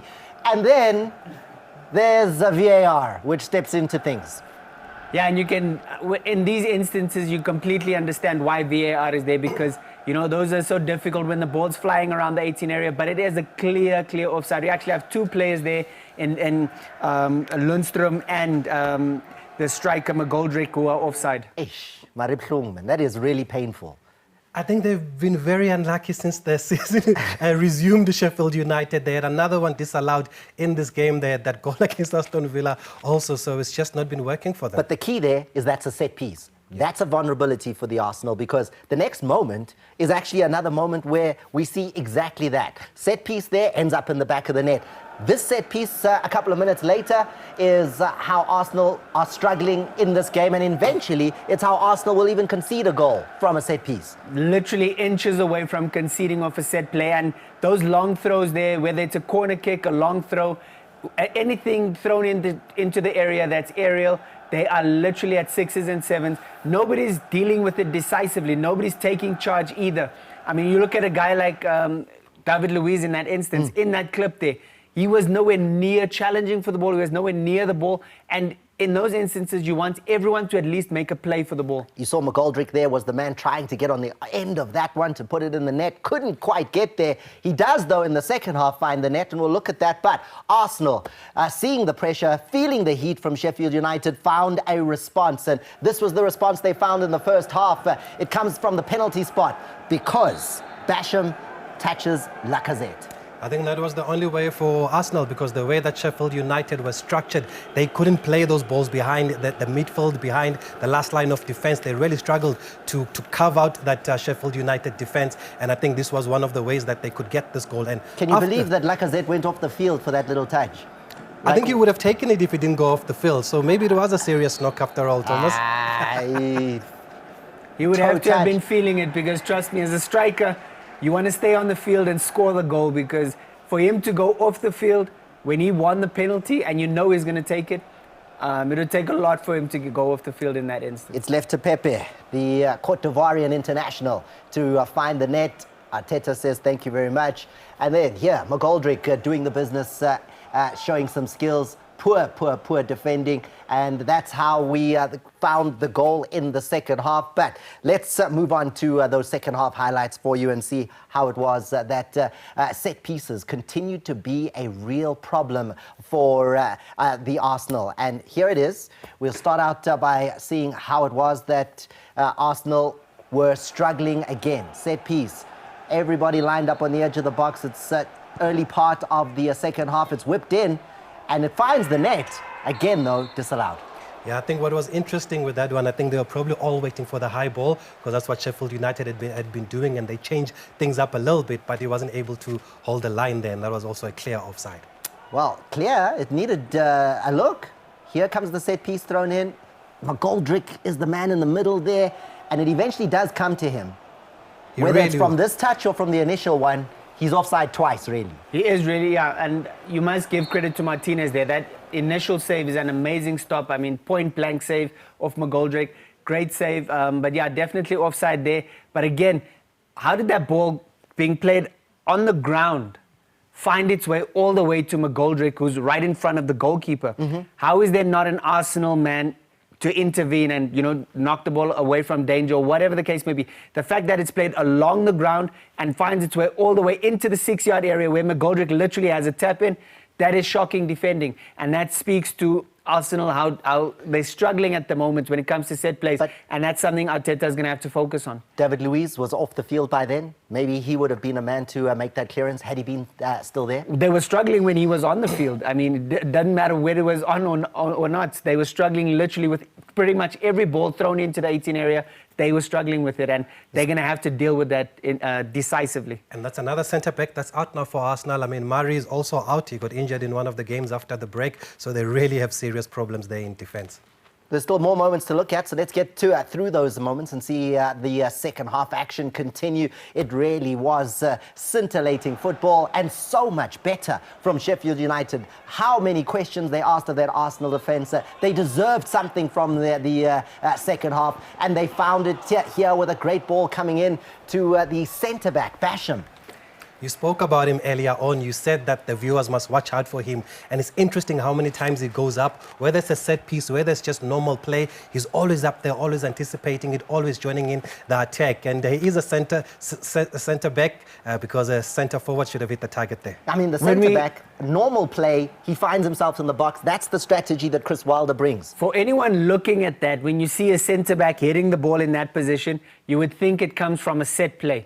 But that we have to, you know, just make clear that that was not a set play, that was open play. And the centre-back finds himself as the highest man on the field, and he should really have scored that. He should have put that in the back of the net. I think he closed his eyes a little too early, and that's why he got it all wrong. But the fact that the centre-back finds himself in that position from open play, that, speaks to exactly what Chris Wilder's doing. And it's not a mistake. It's a deliberate way that they play. Coaches like Jurgen Klopp and Pep Guardiola have already had conversations with Chris Wilder and said that they were so impressed with that particular strategy, overlapping the centre-back, getting that extra man forward. But you really do need to be fit to keep that up for the entire match. And we did see Chris Basham come off.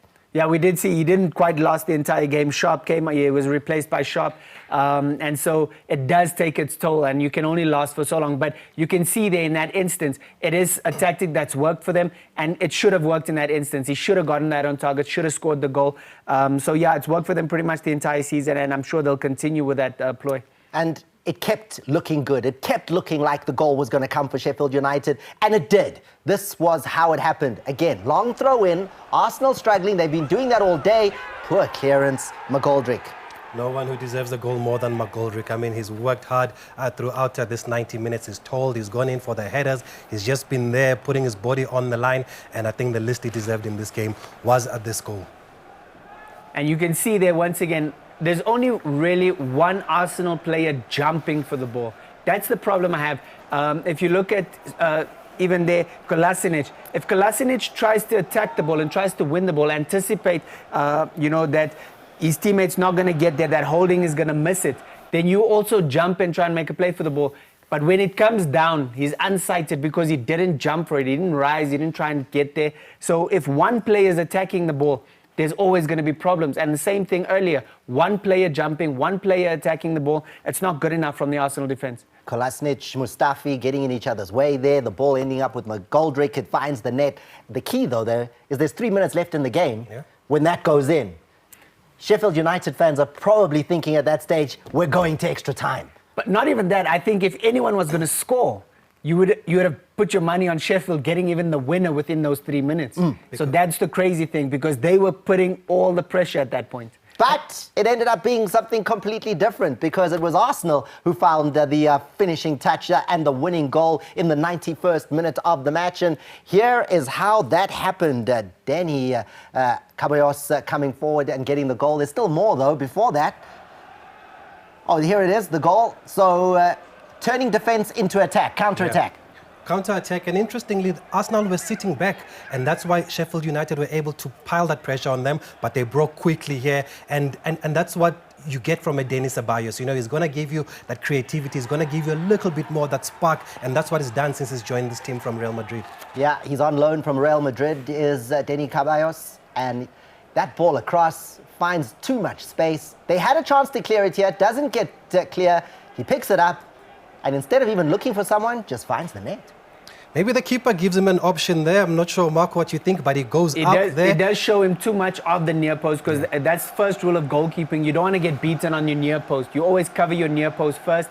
But again, the awareness of Ceballos there, because he knows he's looking like he's going to cross it, and when the keeper shows him the near post, to have the mindset to be able to see that and to be able to slot it, he does exceptionally well there. And you have to commend the youngsters in that move as well. Nketiah to find Pepe with the pass that he did. That's an absolutely phenomenal pass. Pepe looked like the chance went begging there, but like you say, Ceballos did exceptionally well to come and clean it up. So you're giving criticism there towards Henderson. The goalkeeper has done so well this season. He's done exceptionally well. He's a quality goalkeeper.